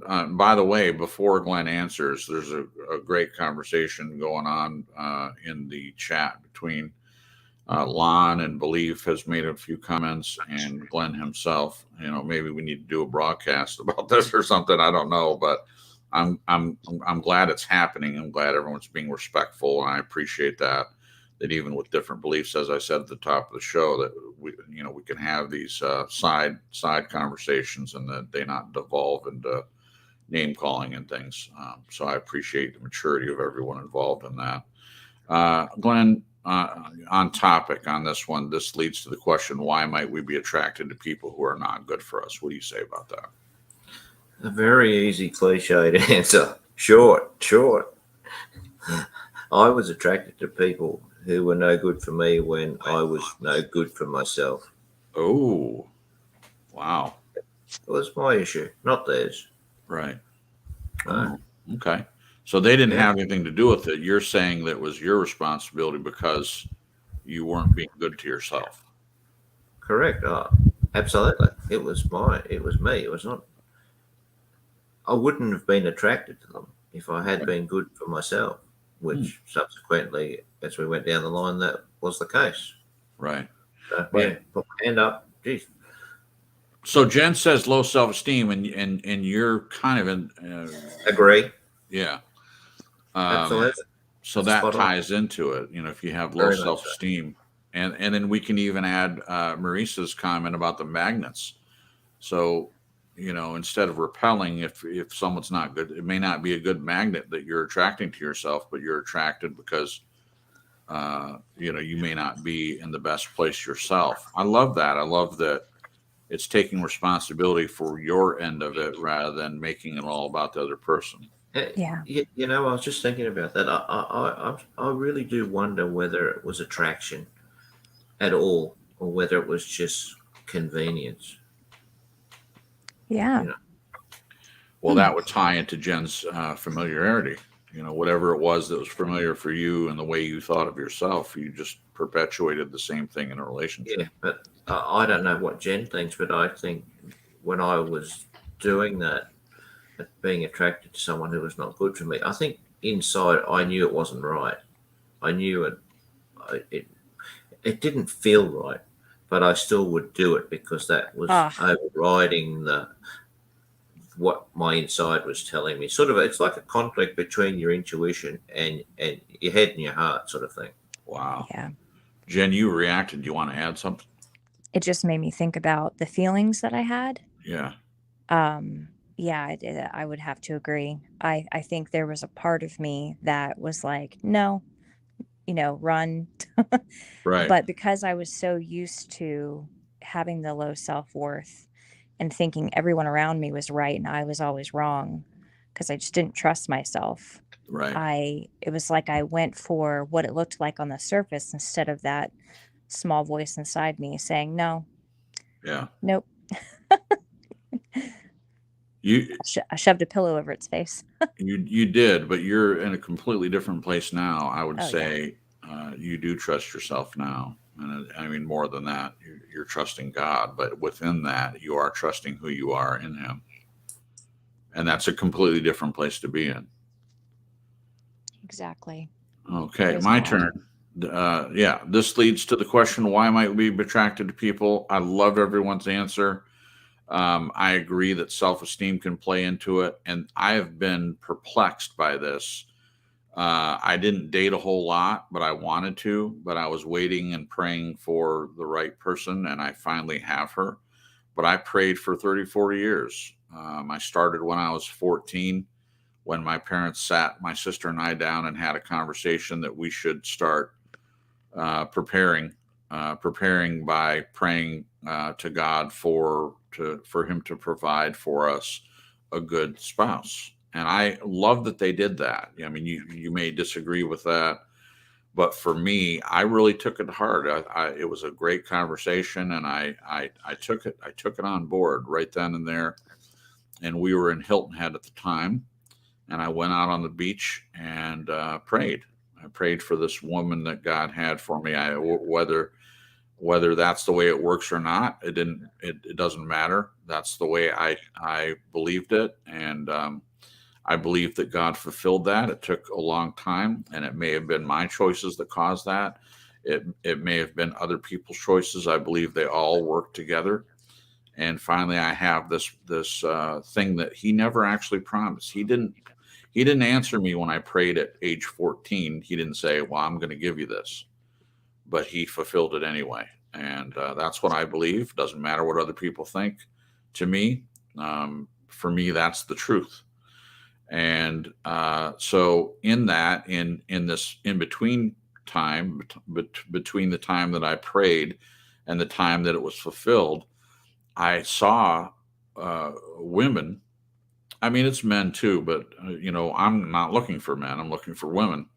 And I would see these women that I was somewhat attracted to, and they're with jerks over and over and over again.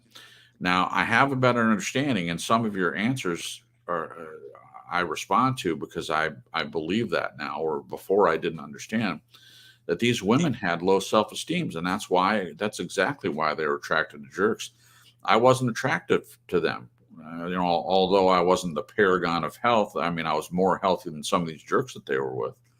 But it always used to make me mad. And Hollywood does these movies. I mean, they're aware of this idea of people being attracted to bad boys. I mean, that's what they call bad boys. But it is self-esteem that ties into that. They call it opposites attract. So they're saying that the woman is good and the boy is bad. I know it can go both ways. I'm not, don't have gender, being an equal opportunity person. It could be the boy or the girl that's bad that the other person's attracted to. But the bottom of it is, in my opinion, what you guys have said, it is your low self-esteem that caused you to be attracted to someone who is no good for you. And yeah, you feel it, but you go with it anyway. I think Glenn's the one that said that. You experience that something's not right, but you tend to do it, and it can be familiar. It's something familiar that can be a part of it too. But I think in the end, it's the self-esteem that plays the bigger part. And I think that watching your parents' marriage, whatever aspects are in that marriage, that's what you come to expect. That's where the familiar part comes in. So if you look at your parents, and there's some abuse going on there, you tend to look for that for yourself. That's just my opinion, but it seems to play out in relationships sometimes. Okay. I saw a couple comments about this question. Give me a minute to find them. Okay. Jamie said, I've learned that I was attracted by and attractive to people who are not good for me because they are familiar. I grew up in a narc cult family, and that was what I attracted as a result. Wow. Thank you, Jamie, for that. And then Believe says, I feel like maybe we are attracted to people. In fact, they may have something we may feel we don't have. Oh, okay. So we see something in someone else that we feel we're lacking, and that aspect is attractive in the other person. Thank you for that, Believe. I appreciate that. Good comments. All right. Back to the write-up. Let me find my place. Attracted to people who are not. Okay. Sometimes love and respect lead us to part ways without becoming mortal enemies. Many couples out there function better as friends than they ever did as lovers or spouses. This rings true for me and my daughter's father. I want to give you an opportunity, Marisa, if you want to talk a little bit more about that. So you and your exes, is it both of them that you get along well with now? You're better as friends with both of them? Because you did mention abuse. So obviously you're not with either one Yes. of them. Well, they both bipolar and narcissistic tendencies. Okay. So being with them living in the same household just didn't last very long and didn't go very well. I mean, I was with Jason's dad. My son's going to be 19. I thought I was doing my duty trying to make it work and be there for the kids and all the things we tell ourselves. Sure. To keep bending over and taking the abuse for the sake of, I don't communicate much with my son's dad. We don't really have to anymore now that Jason's grown up.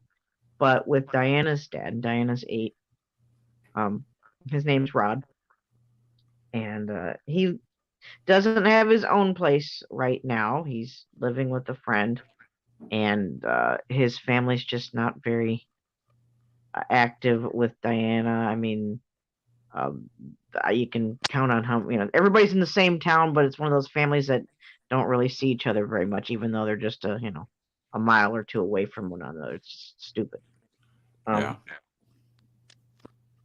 But yeah, we get along better now that we're not in the same household. Right. We're both not in each other's faces. It's not a romantic relationship anymore. It stopped being that when the abuse really kicked in. When somebody goes there and uses words to describe you or things about you or insult you in this way or that with that mouth, do you want that mouth or anything attached to that mouth anywhere near you, let alone, invading your private space, for lack of a better way to put it? No, certainly not. I don't find that attractive. And when he stopped being attractive from that, that was not even part of that relationship anymore. And that adds to the level of stress and tension on top of everything else. So much better now that we're not in the same place. I like now that if he decides to be froggy every once in a while and start acting up, I call it, start acting up, getting loud, being belligerent, out you go. At least now I have the power to say, you don't live here. Right. You can go. Right. You don't want to go. We can call some people to help show you the door if we need to go there. So far, I haven't had to do that here. Thank God. Good. But yeah. Good. So it's not because they have become better people and they've worked and been introspective and made all these changes that you get along. It's because they're not in your vicinity anymore. For me personally, in my experience, yes, I would say if we're not in each other's face, things are a lot better. And it's That's great. limited with Diana's dad. So again, that's better. They're still the same people. I wouldn't take Right. them back for all the tea in China and all the money in Trump Towers. No, thank you. Of I've course you been wouldn't. there. No, Now, no, thank you. No. would you say that you're the same person? I think I know the answer to this, but what do you say about it? Are you the same person that married those two gentlemen? Oh, I wasn't married to them, and thank God for that. Oh, okay. But that's like Jen says it. That's kind of depends. I mean, some of me, I'm still me. My Right. core beliefs, Sure. my spiritual beliefs are the same. My Yeah. interests are still the same. I'm still the same person that didn't like pineapple on their pizza. I didn't like it 25 years ago. I don't like it now. So Good things for like you. that, I'm still me. Yeah, I'm surrounded by, I call them hashtag pineapple pizza pervert nation, a bunch of people on my That channel. would be me. They love it, love it, love it. They're sick people. I call them pineapple pizza perverts. So We're going to get thank along God just you're not one of fine. those. No, I'm not. I think Glenn might be one of those, but anyway. Wow, did you hear that, Glenn? Are you a pineapple pizza pervert, Glenn? I forgot if we talked Absolutely. about that. 100%. Give me sick. pineapple. Same Oh, here. On the no. pizza. Yes. On pizza. No. What, Jen? Oh, Absolutely. no, Jen, say it ain't so. It is so. Oh, no. No. You can't have you a can go sit pizza out in the without parking lot pineapple. with Glenn and all the pineapple pizza loving perverts. Well, Out I'll in the tell you what. parking lot. When the four of us get together, we can get a pizza with half pepperoni and pineapple and the other half with something else. No, Glenn and I get our own pizza. Yeah, that'd be better. I don't want the There you go. pineapple Give them their own anywhere pizza. near. Right. It won't touch your side. There we go. Oh, but I got way off track here. What in the world was I talking about, Jason? You where said was you I were at? still the same person that you were 25 I'm years still ago. the same person. I still sing. I still love theater. A lot of things that make me me are still me. I am Right. not the same person because I've learned from my mistakes. That's what I was at least getting at. pertaining those two people. Not in all the mistakes that I've ever made. I'm still learning. Right. But regarding interpersonal relationships, particularly regarding with my children's fathers, I'm not the same person. I wouldn't tolerate now what I tolerated then. Exactly. That's what I was getting at. There you Because go. you said earlier in the write-up that you're an introspect, and so I took some liberties of assuming that if you're an introspective person, you're looking into yourself, that you're not the same person, that you would have learned from your mistakes. You would be growing and changing, especially as a believer.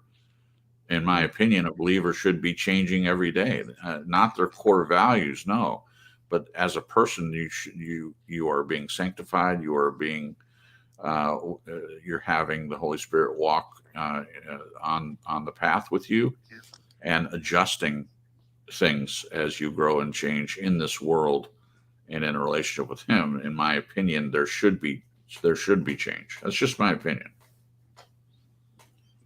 Okay. We all answered that one. We're getting to the end here. The next question. Okay, so I'll read the passage above. Sometimes love and respect lead us to part ways without becoming mortal enemies. Many couples out there function better as friends than they ever did as lovers or spouses. This rings true for me and my daughter's father. What are some important questions we must ask ourselves when evaluating the status of a relationship we are currently in or are considering? Now, you do go on, Marisa, to mention a couple things, but I want to give this to you first. Talk about what's your answer to this one? What are some important questions we must ask ourselves when we're looking at a potential relationship with a person? We need Are you to talking to look me? outside of. Marisa. Oh, are you talking to me or Jen? Oh my Marisa. God. Marisa, go ahead. Jen, if it's your turn, honey, just go ahead. I'm sorry. Oh No, he I was switch it posing up. to you. A lot of times I ask Jen first, but I've been trying to switch it up so it doesn't seem like I'm partial to my wife. Okay, just real quick, I just wanted to say that read the question again. What are some things that we Yeah, You know, sure. So, what are some important questions we must ask ourselves when evaluating the status of a yes. relationship we are I currently in? just wanted to reiterate about what is this person doing to you? What does this person bring out in you? What kind of fruit are you producing as a person in your life? Are you being productive? Are you benefiting in some positive way and growing Yeah. because of your relationship with this person? Or is it, Right. somebody who's taking from you, someone who's hurting you, poisoning you, stifling you? So there you go. That's all I want to say. I'll shut up. No, you don't need to shut That's up. good. That was a good That's answer. very good. Very good. What about you, Jen? I'm gonna just say the first thing that popped in my head was, can you be yourself around this person? Right. Are you fully accepted? Right. That's a big one. Are you Yeah. walking on eggshells or not? Eggshell syndrome. Yeah. Yep. Yeah. So those are all good. Glenn, what about you? What are some important questions we must ask ourselves when evaluating the status of a relationship we are currently in or are considering? Does this person tell me all the things they think I might not want to hear? Oh. Ooh. Lay it out for me, baby. Yeah. Tell me Actually, about yourself. Be yeah. authentic, man. You can jump all those hurdles in one hit. Yeah. Just just just start talking. Yeah. Glenn, this may surprise you, but I actually agree with you on that point. I was telling Jen, she's fascinated, or at least was fascinated when we met, that I told her all the stuff that she might eventually hear about me, mistakes I've made, and things like that. And I did that intentionally. I didn't want her to hear about things after the fact. I wanted her to know things from my past, things that I had struggled with, and some of the things I didn't struggle with anymore. But I wanted her to know who I had been in the relationship. And in that, I had said, I think instead of people putting their best foot forward on a date, they should each mention, so it's your first date. You should each mention something that we wouldn't want the other person to know about us, or a quality that we think is one of our worst qualities. That should be on a first date. So I agree with what you're saying. And I love about you that you want to hear that you really, to me, it says you really want to know who the person is, essentially at their core. You don't want any pretense. You don't want any fluff. You don't want them to tell you what they think you want to hear. You want to know the nitty gritty, the down and dirty, so to speak, everything. I And want I'm them to be authentic. right. That's yeah. Exactly. Mhm. Great. Great. Okay. So, what are some important questions we must ask ourselves when evaluating the status of a relationship we're currently in? I like all those answers. I think I kind of answered the question. I want to know everything about the person. I don't want to be placated. I certainly don't want them to be fake. I don't want to hear things that just I want to hear.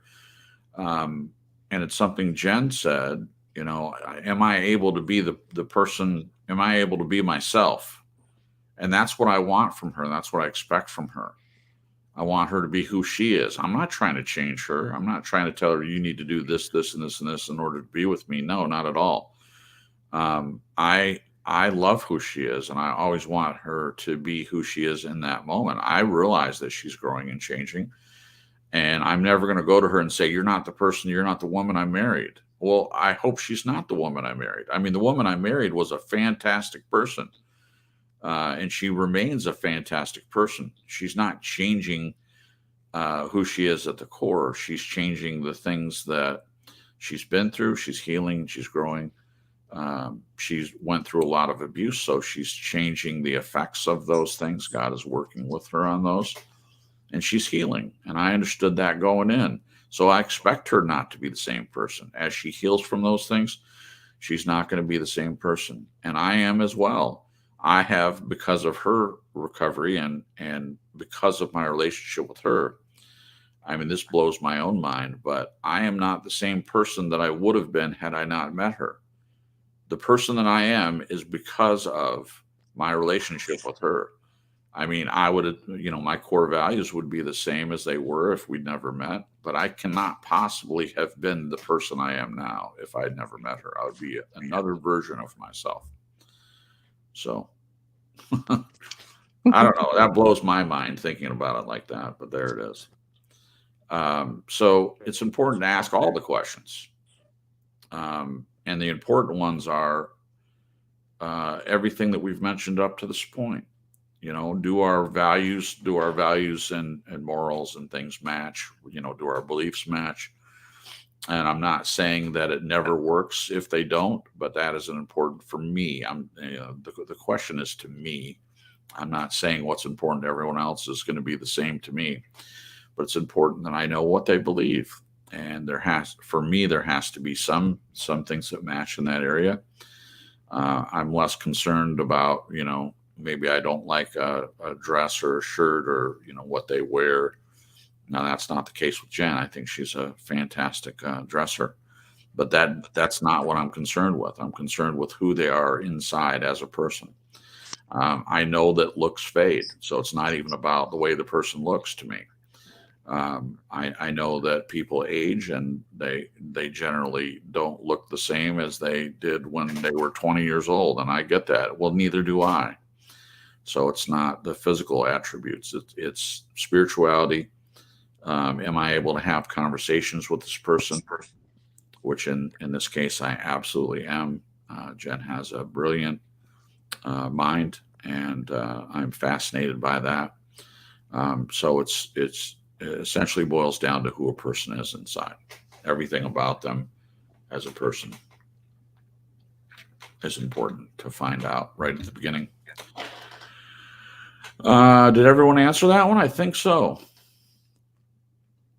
So Marisa continues, firstly, I would ask myself if the other person is allowing me to put myself freely and openly, to be myself freely and openly without compromising my core beliefs and values. That's what we're saying. I would ask, does this person cause me to produce good fruit or bad fruit? Marisa, let's talk about this good fruit, bad. We're almost at the end, but let's talk about that a little bit. What to you is good fruit and bad fruit? Does this person make me not just feel and think good things, but is that showing through in my physical well-being and how I'm caring for others and how I'm being a steward of what God's given me, a place to live? Yeah. Even like the garden, if you're in a good mood and everything's going well and you're happy and you're at peace and your relationship is good, the garden will look beautiful. I could always tell, went back in the days when I had a garden. If things were good, the garden was great. If things weren't good, the garden could just, die off and go to hell. Nobody cared. So, I mean, but that's the good fruit. What energy comes from what you're getting from this other person in whatever this relationship is. Yeah, it's going to show. It's going to show. It's going to affect your other areas of your life. Perfect. Okay, so this last question can only apply to two of us on the panel. I do not have children. I have 3 nieces and a nephew and 2 godchildren. So I'm familiar with those types of relationships, but I don't have any children of my own. Glenn and Marisa both have children, so this will be for you too. She says, most importantly, how does this relationship affect my relationship with my children? So we'll ask Glenn first. How does that tie into your relationships? How does the relationship with I guess it would be, in this case, your former spouse. How did that affect the relationship with your children? I mean, no, I'm sorry. She's asking this in terms of if you're in the relationship with the person or you're thinking about it. Is that something that matters to you, Glenn? Is whether the person is able to get along well with your children, or?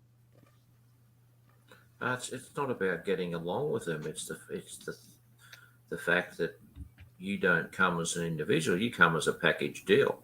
Package deal. It's two or nothing. Right. I mean, they're your children, for goodness sakes. You're going to put your child first. Yeah.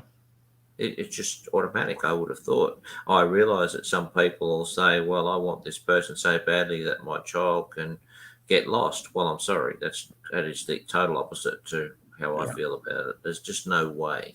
Yeah. That child, oh, no, I don't know how someone could do that, be that selfish. No. Right. You love your children, and if the other person doesn't want to accept that you come, as I said, as a package, well, they can blow off. Yeah. Okay. Yeah. Thanks. Thank you. Well, I guess I was a little bit wrong when I said that Jen and I can't answer. We can answer from the perspective of people that, want to have children. So, Jen, if you were thinking about someone else other than me, I guess, would that be a big deal to you if you had children or were thinking about having children? Would it matter to you? And I know the answer to this. Would it matter to you whether you thought this person that you're thinking about being in a relationship would be a good parent or not, or a good role model to potential kids? Absolutely. Absolutely. It would to me too. We're not going to spend a whole lot of time on this one. But Marisa, what do you have to say about this? Because you wrote it. So this is obviously something that you have had to look at. So if you're thinking about a potential relationship, it seems like by what you wrote, it is important that they be a good role model. As Glenn says, it's a package deal. If someone's going to be with you, they need to be good to your children. They need to accept them for who they are, right? Exactly. And I agree with Glenn on this 110%. Your children come first. Your children, whether they're young, infant, toddler, school age, high school, college age, or grown up, at some point, they're going to encounter the other person you're having this relationship with, if it's a spouse or a lover or partner, whatever, at that kind of capacity. They're going to have to deal with them at some point. And you want that to be a good thing, a good positive experience for both of them, for your children and for the person you're with. Right. And sadly, we see a lot of family dynamics where people hate each other. The step parent comes in and they love the children, but the children don't love them, or the other way around. They hate the step parent. It's not even. And there's a lot of times where it seems like the children aren't given the consideration first, like mommy or daddy has to get some and get married, and you're just going to have to deal with either. I agree with Glenn. Right. So, okay. I want the person that I would be with to understand not only do I have my children, but I love them and they're a part of my life that are always going to come first before them. And not everybody wants to hear that. So no, there you go. I would agree. Thank you, Marisa. All right. So if a person is good for me and good to me, but not interested in being a good parental role model, then that is an instant deal breaker. And finishing, love and respect are not enough. I hate to admit it, but I was wrong. And so are John and Paul. Love is not all we need. And then she ends with, thank you to Jason, Jen, and Glenn for inviting me to do this. And that's it. That's it for the write-up. And thank Marisa, you. Yes, absolutely. It was wonderful. And I thank you for taking the time to do the write-up and also for being with us tonight.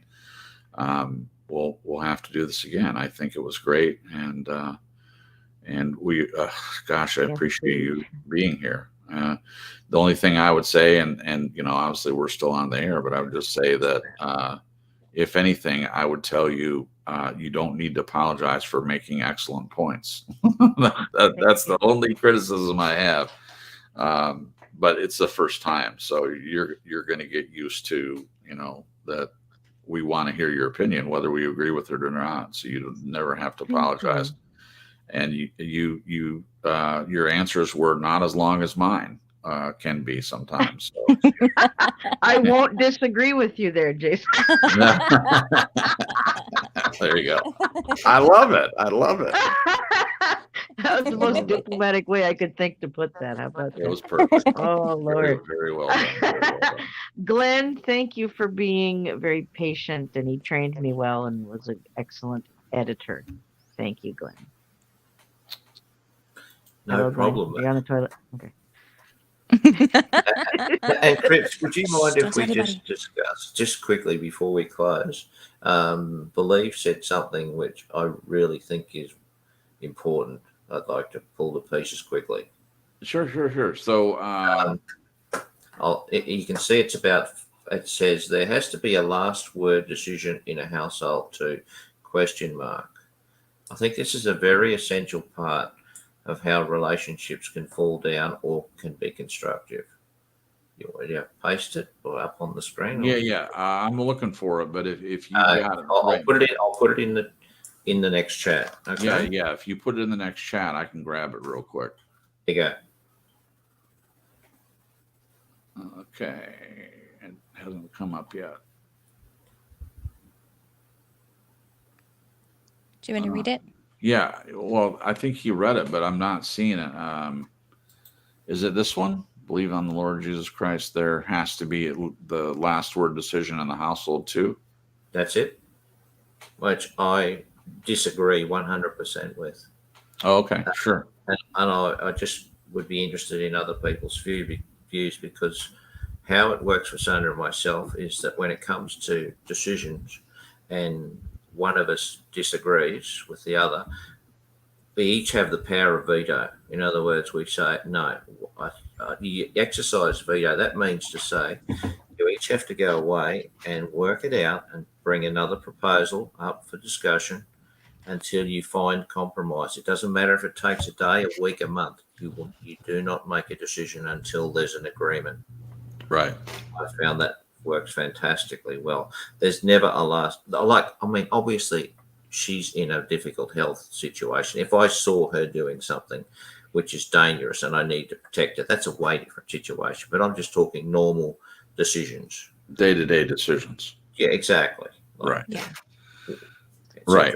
I get it. I get where Believe is coming from. I mean, as believers, in churches, and it's been like this for a very long time, there's this patriarchal idea of the man being the Head of the household and things like that. Biblically speaking, that Paul talks about the woman being the weaker vessel, and so it's up to the man to make these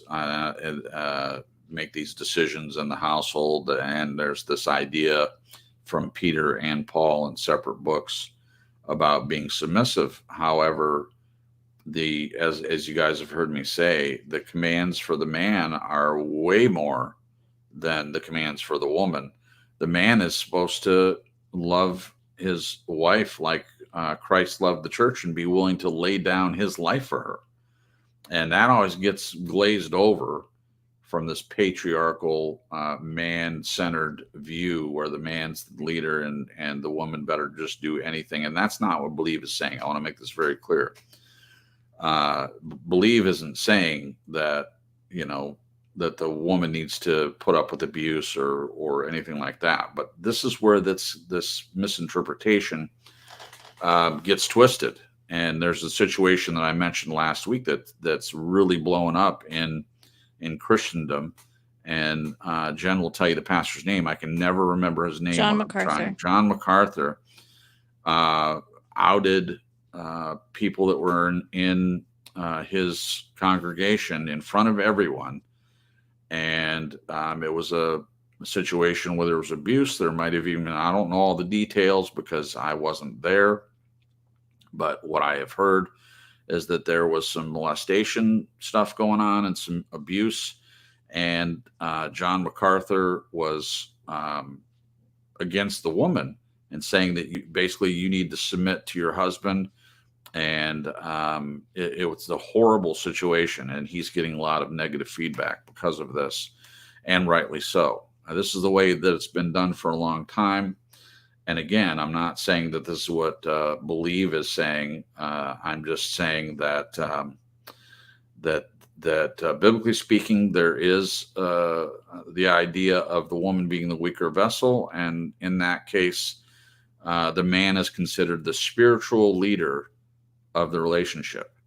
Now, that having been said, I agree with what Glenn says, the way he's talking about that they both have veto right and things like that. With Jen and myself, we've had this conversation, and I do consider myself the quote unquote spiritual leader in our relationship. But Jen can answer for herself. Do I listen to you spiritually, Jen? Yeah.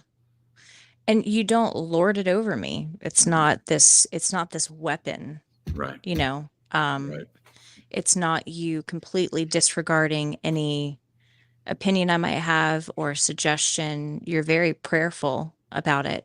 Right. And take that into consideration. But in the sense of the correct biblical interpretation, I'm happy that you're a spiritual leader of our family, and you're trustworthy, and you have good fruit, and you're gracious and forgiving, like all of those things: gracious, forgiving, patient, kind, and which makes me delighted in seeing the difference of our roles within the marriage of us working together. Right.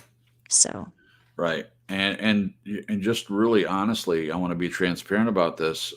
Jen's spiritual walk and her belief system has really helped me grow as well. This is something we share, and that's the way I see it. The way it should be is that husband and wife are, as biblically speaking, they're supposed to submit to each other in the marriage. It's mutual submission. yeah, To me, symbiotic. and that's what leads me to agree with Glenn.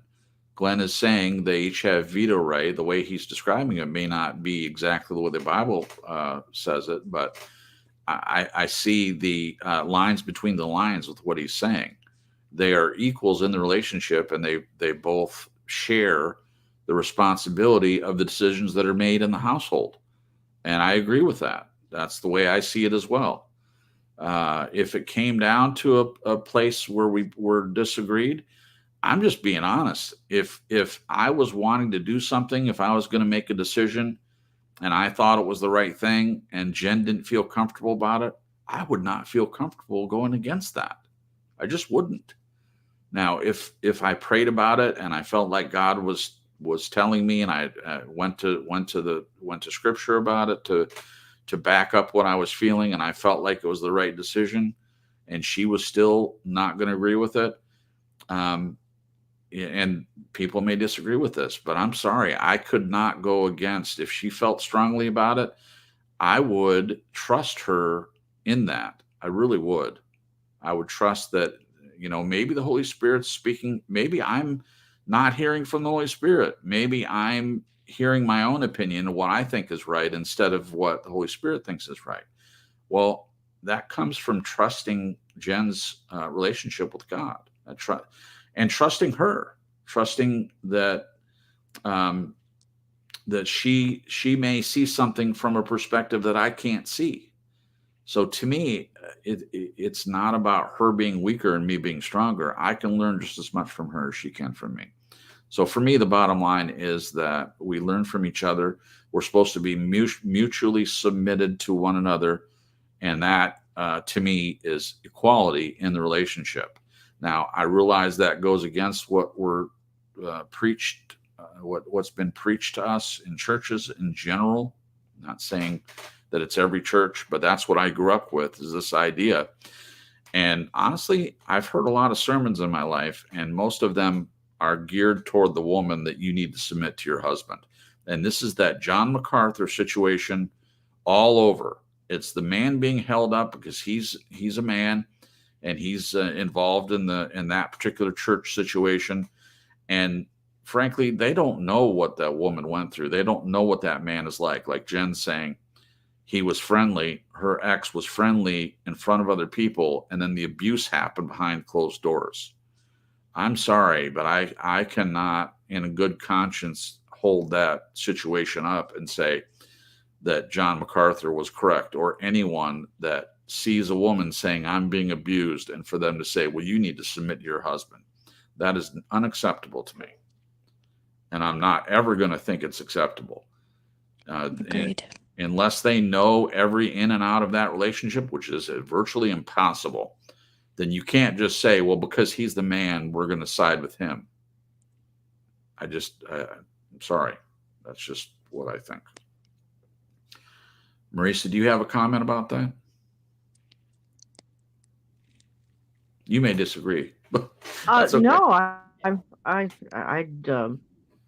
agree as from what you're saying that there's been a lot of churches that twist scripture into believing that women are meant to be subordinate to the man, Right. et cetera, et cetera. Yeah. Like no questions asked. Right. Yeah. No Yeah. questions asked. Absolutely right. And we know our scripture well enough to know that that's not true. We are to submit ourselves one to another. Right. Absolutely. I still believe that the marriage between a man and a woman is modeled after Christ and the church, Right. and Christ is over the church. That's the Mhm. only thing I've got to say about that. And I believe as a man, you do have the right to say, hey, I'm going to have to make this decision. I believe God is giving me the okay Direction to or make this yeah. decision, and you may or may not like what that decision is, and it doesn't mean disrespect to you, but No. maybe the man just sometimes has to do what God gave him the right to do, and that's coming from my spiritual belief, my walk as a Mhm. Christian, my understanding from Sure. scripture. Christ and the church are not equals. They're not. Christ is the Right. head, the church is the Exactly. body. That's the only reason I'm not jumping on board the whole way. Yes, That's they're okay. meant to complement each other. God does not love a man more than he loves a woman. God loves No. us equally. And we're Right. meant to work together and complement each other and help each other and submit ourselves one to another. But when it comes to that relationship between a man and a woman in a Christian marriage, yes, I believe the man still has the position that God gave him. So that's all I got to say about that. Yeah. No, I understand, and I appreciate that. It's really not to me, it's not a cut and dry situation, because the example that I used to me is an example where it's being abused. Now, there are some marriages where it's not abused, where it does come down to the man, and I agree with the way that you presented it, Marisa, from scripture, and I agree with that. So I'm saying that in my relationship with Jen, I would make sure I would have to really pray about something if she disagreed, and we would have conversations about it. But ultimately, if I couldn't get her to see my side, and I went, use scripture and pointed it out, and she still was in a bad place, I have to be married to her for the rest of my life. I don't mean have to, but I'm going to be married as long as I'm alive. There's no divorce in this situation. And I have to wake up every day with her, and to know that she had said no to a situation that affects us both. That's not a position I want to be in, where, I go against that. Ultimately, yeah, of course, if I was absolutely sure that this is what God wanted me to do, then yeah, I would have to prayerfully consider that. Fortunately, that hasn't happened yet. I hope it doesn't. Anyway, Glenn, did you have anything else you wanted to comment about this subject before we close it? No, I think it's I could hear a show in my head on this. There you go. Yeah. Well, I'm open to it. Philippe's made I think he's made some really interesting points in that he and I are fundamentally seeing this from a totally different perspective. And look, each person does their own thing and has their own ideas. I think putting those ideas out gives anyone listening the opportunity to think, well, hey, yeah, what do I think? Yeah. Before we go, and this may be a good show, Glenn, to talk about, because people have strong opinions about this, and I think we could get a lot of conversation out of it. Jamie says, I'm sorry, but I do not believe that God has given men authority over women. When a woman is not married, does God expect her to submit to a man? She continues, why would he expect a woman to be subordinate upon marriage? We are all subordinate to Christ alone, and as co-heirs and co-equals, we must work on something until we find an agreement. So, Jamie, I think you and I agree on this point pretty consistently. That's kind of what I'm saying. And I did not add this, Jamie, so I appreciate your comments, because this point that you're making, we are here. Let me do this again. Okay. So why would he expect a woman to be subordinate upon marriage? We are also, this is the point I wanted to make. We are, that Jamie's making. We are all subordinate to Christ alone, and as co-heirs and co-equals, we must work on something until we find an agreement. I agree with that, Jamie. So we are all subordinate. So I may be the head, so to speak, in that way, but who's my head? Who's our head? In a Christian marriage, it's Christ that's the head.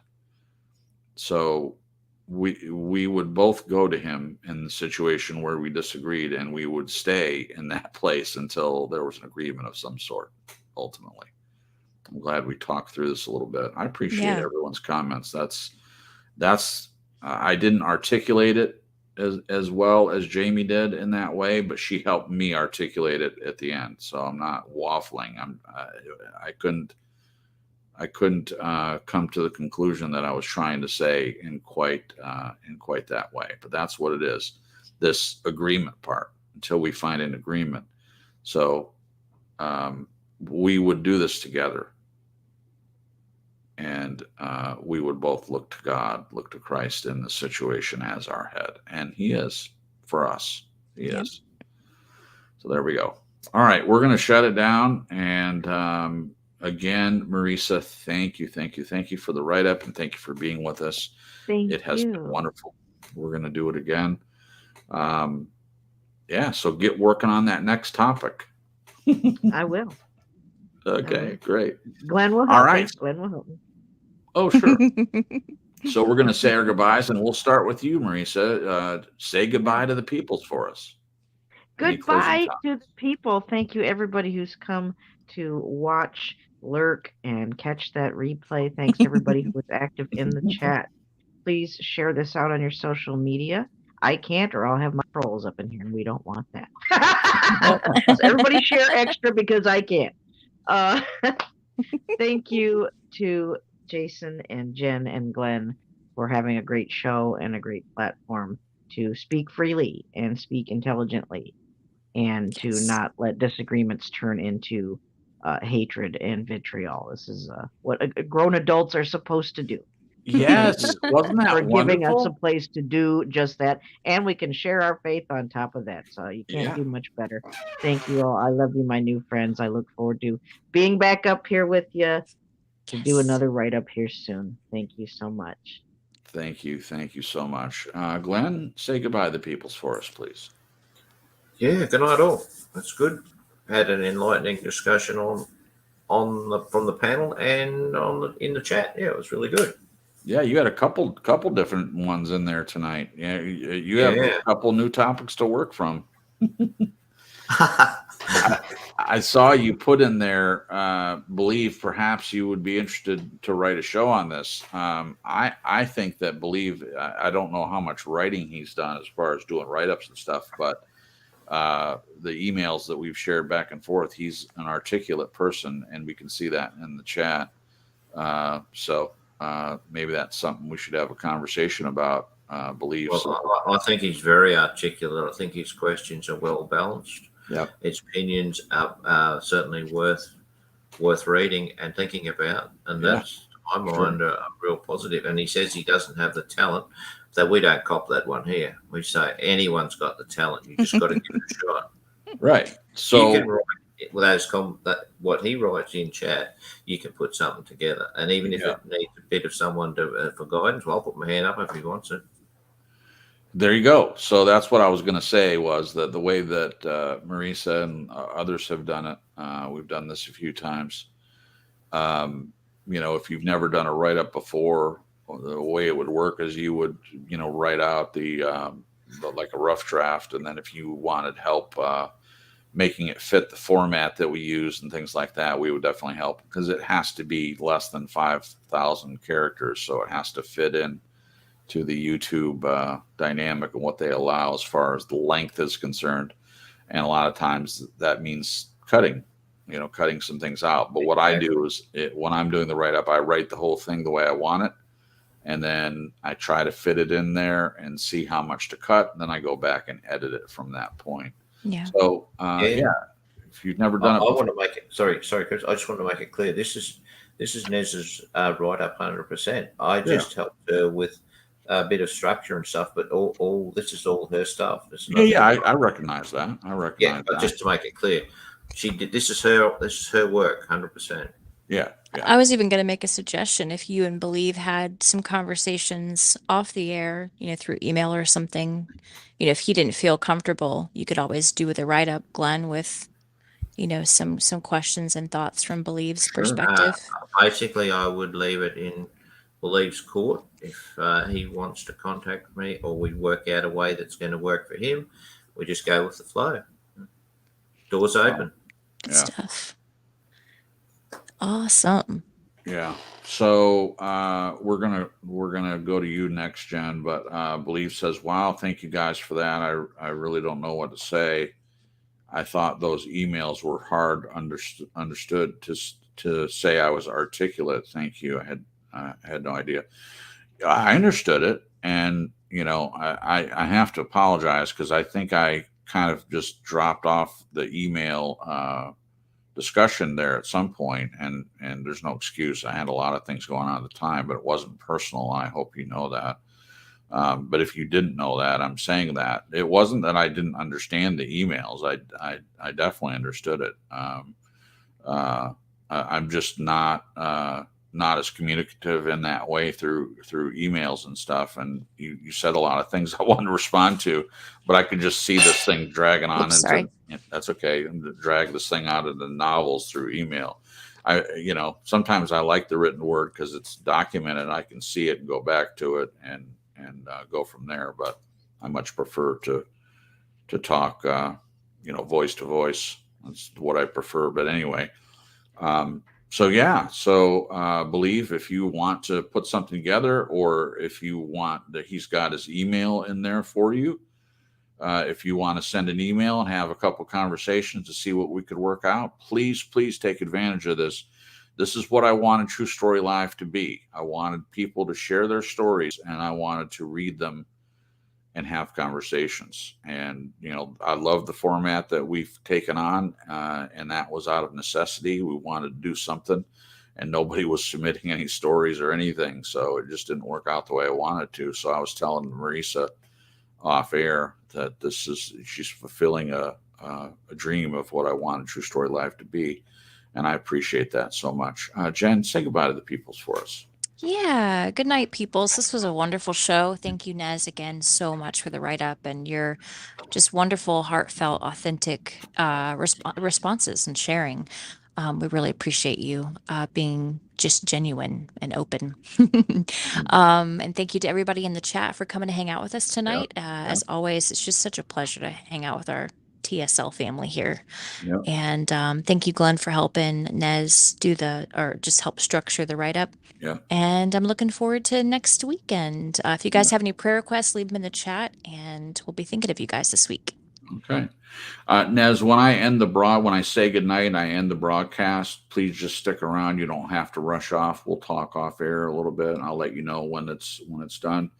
And the reason I say that, because we've had other people on before where we end the broadcast and they're gone. They just leave. They don't know that they can hang around. It's a different thing to be in the studio. But anyway, thank you guys. Thank you, Marisa. Thank you, Glenn. And of course, Jen, thank you all for making this possible.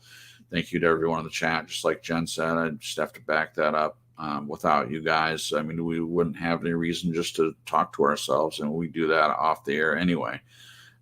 So if you're listening to the playback, please feel free to leave a comment in the description, under the description.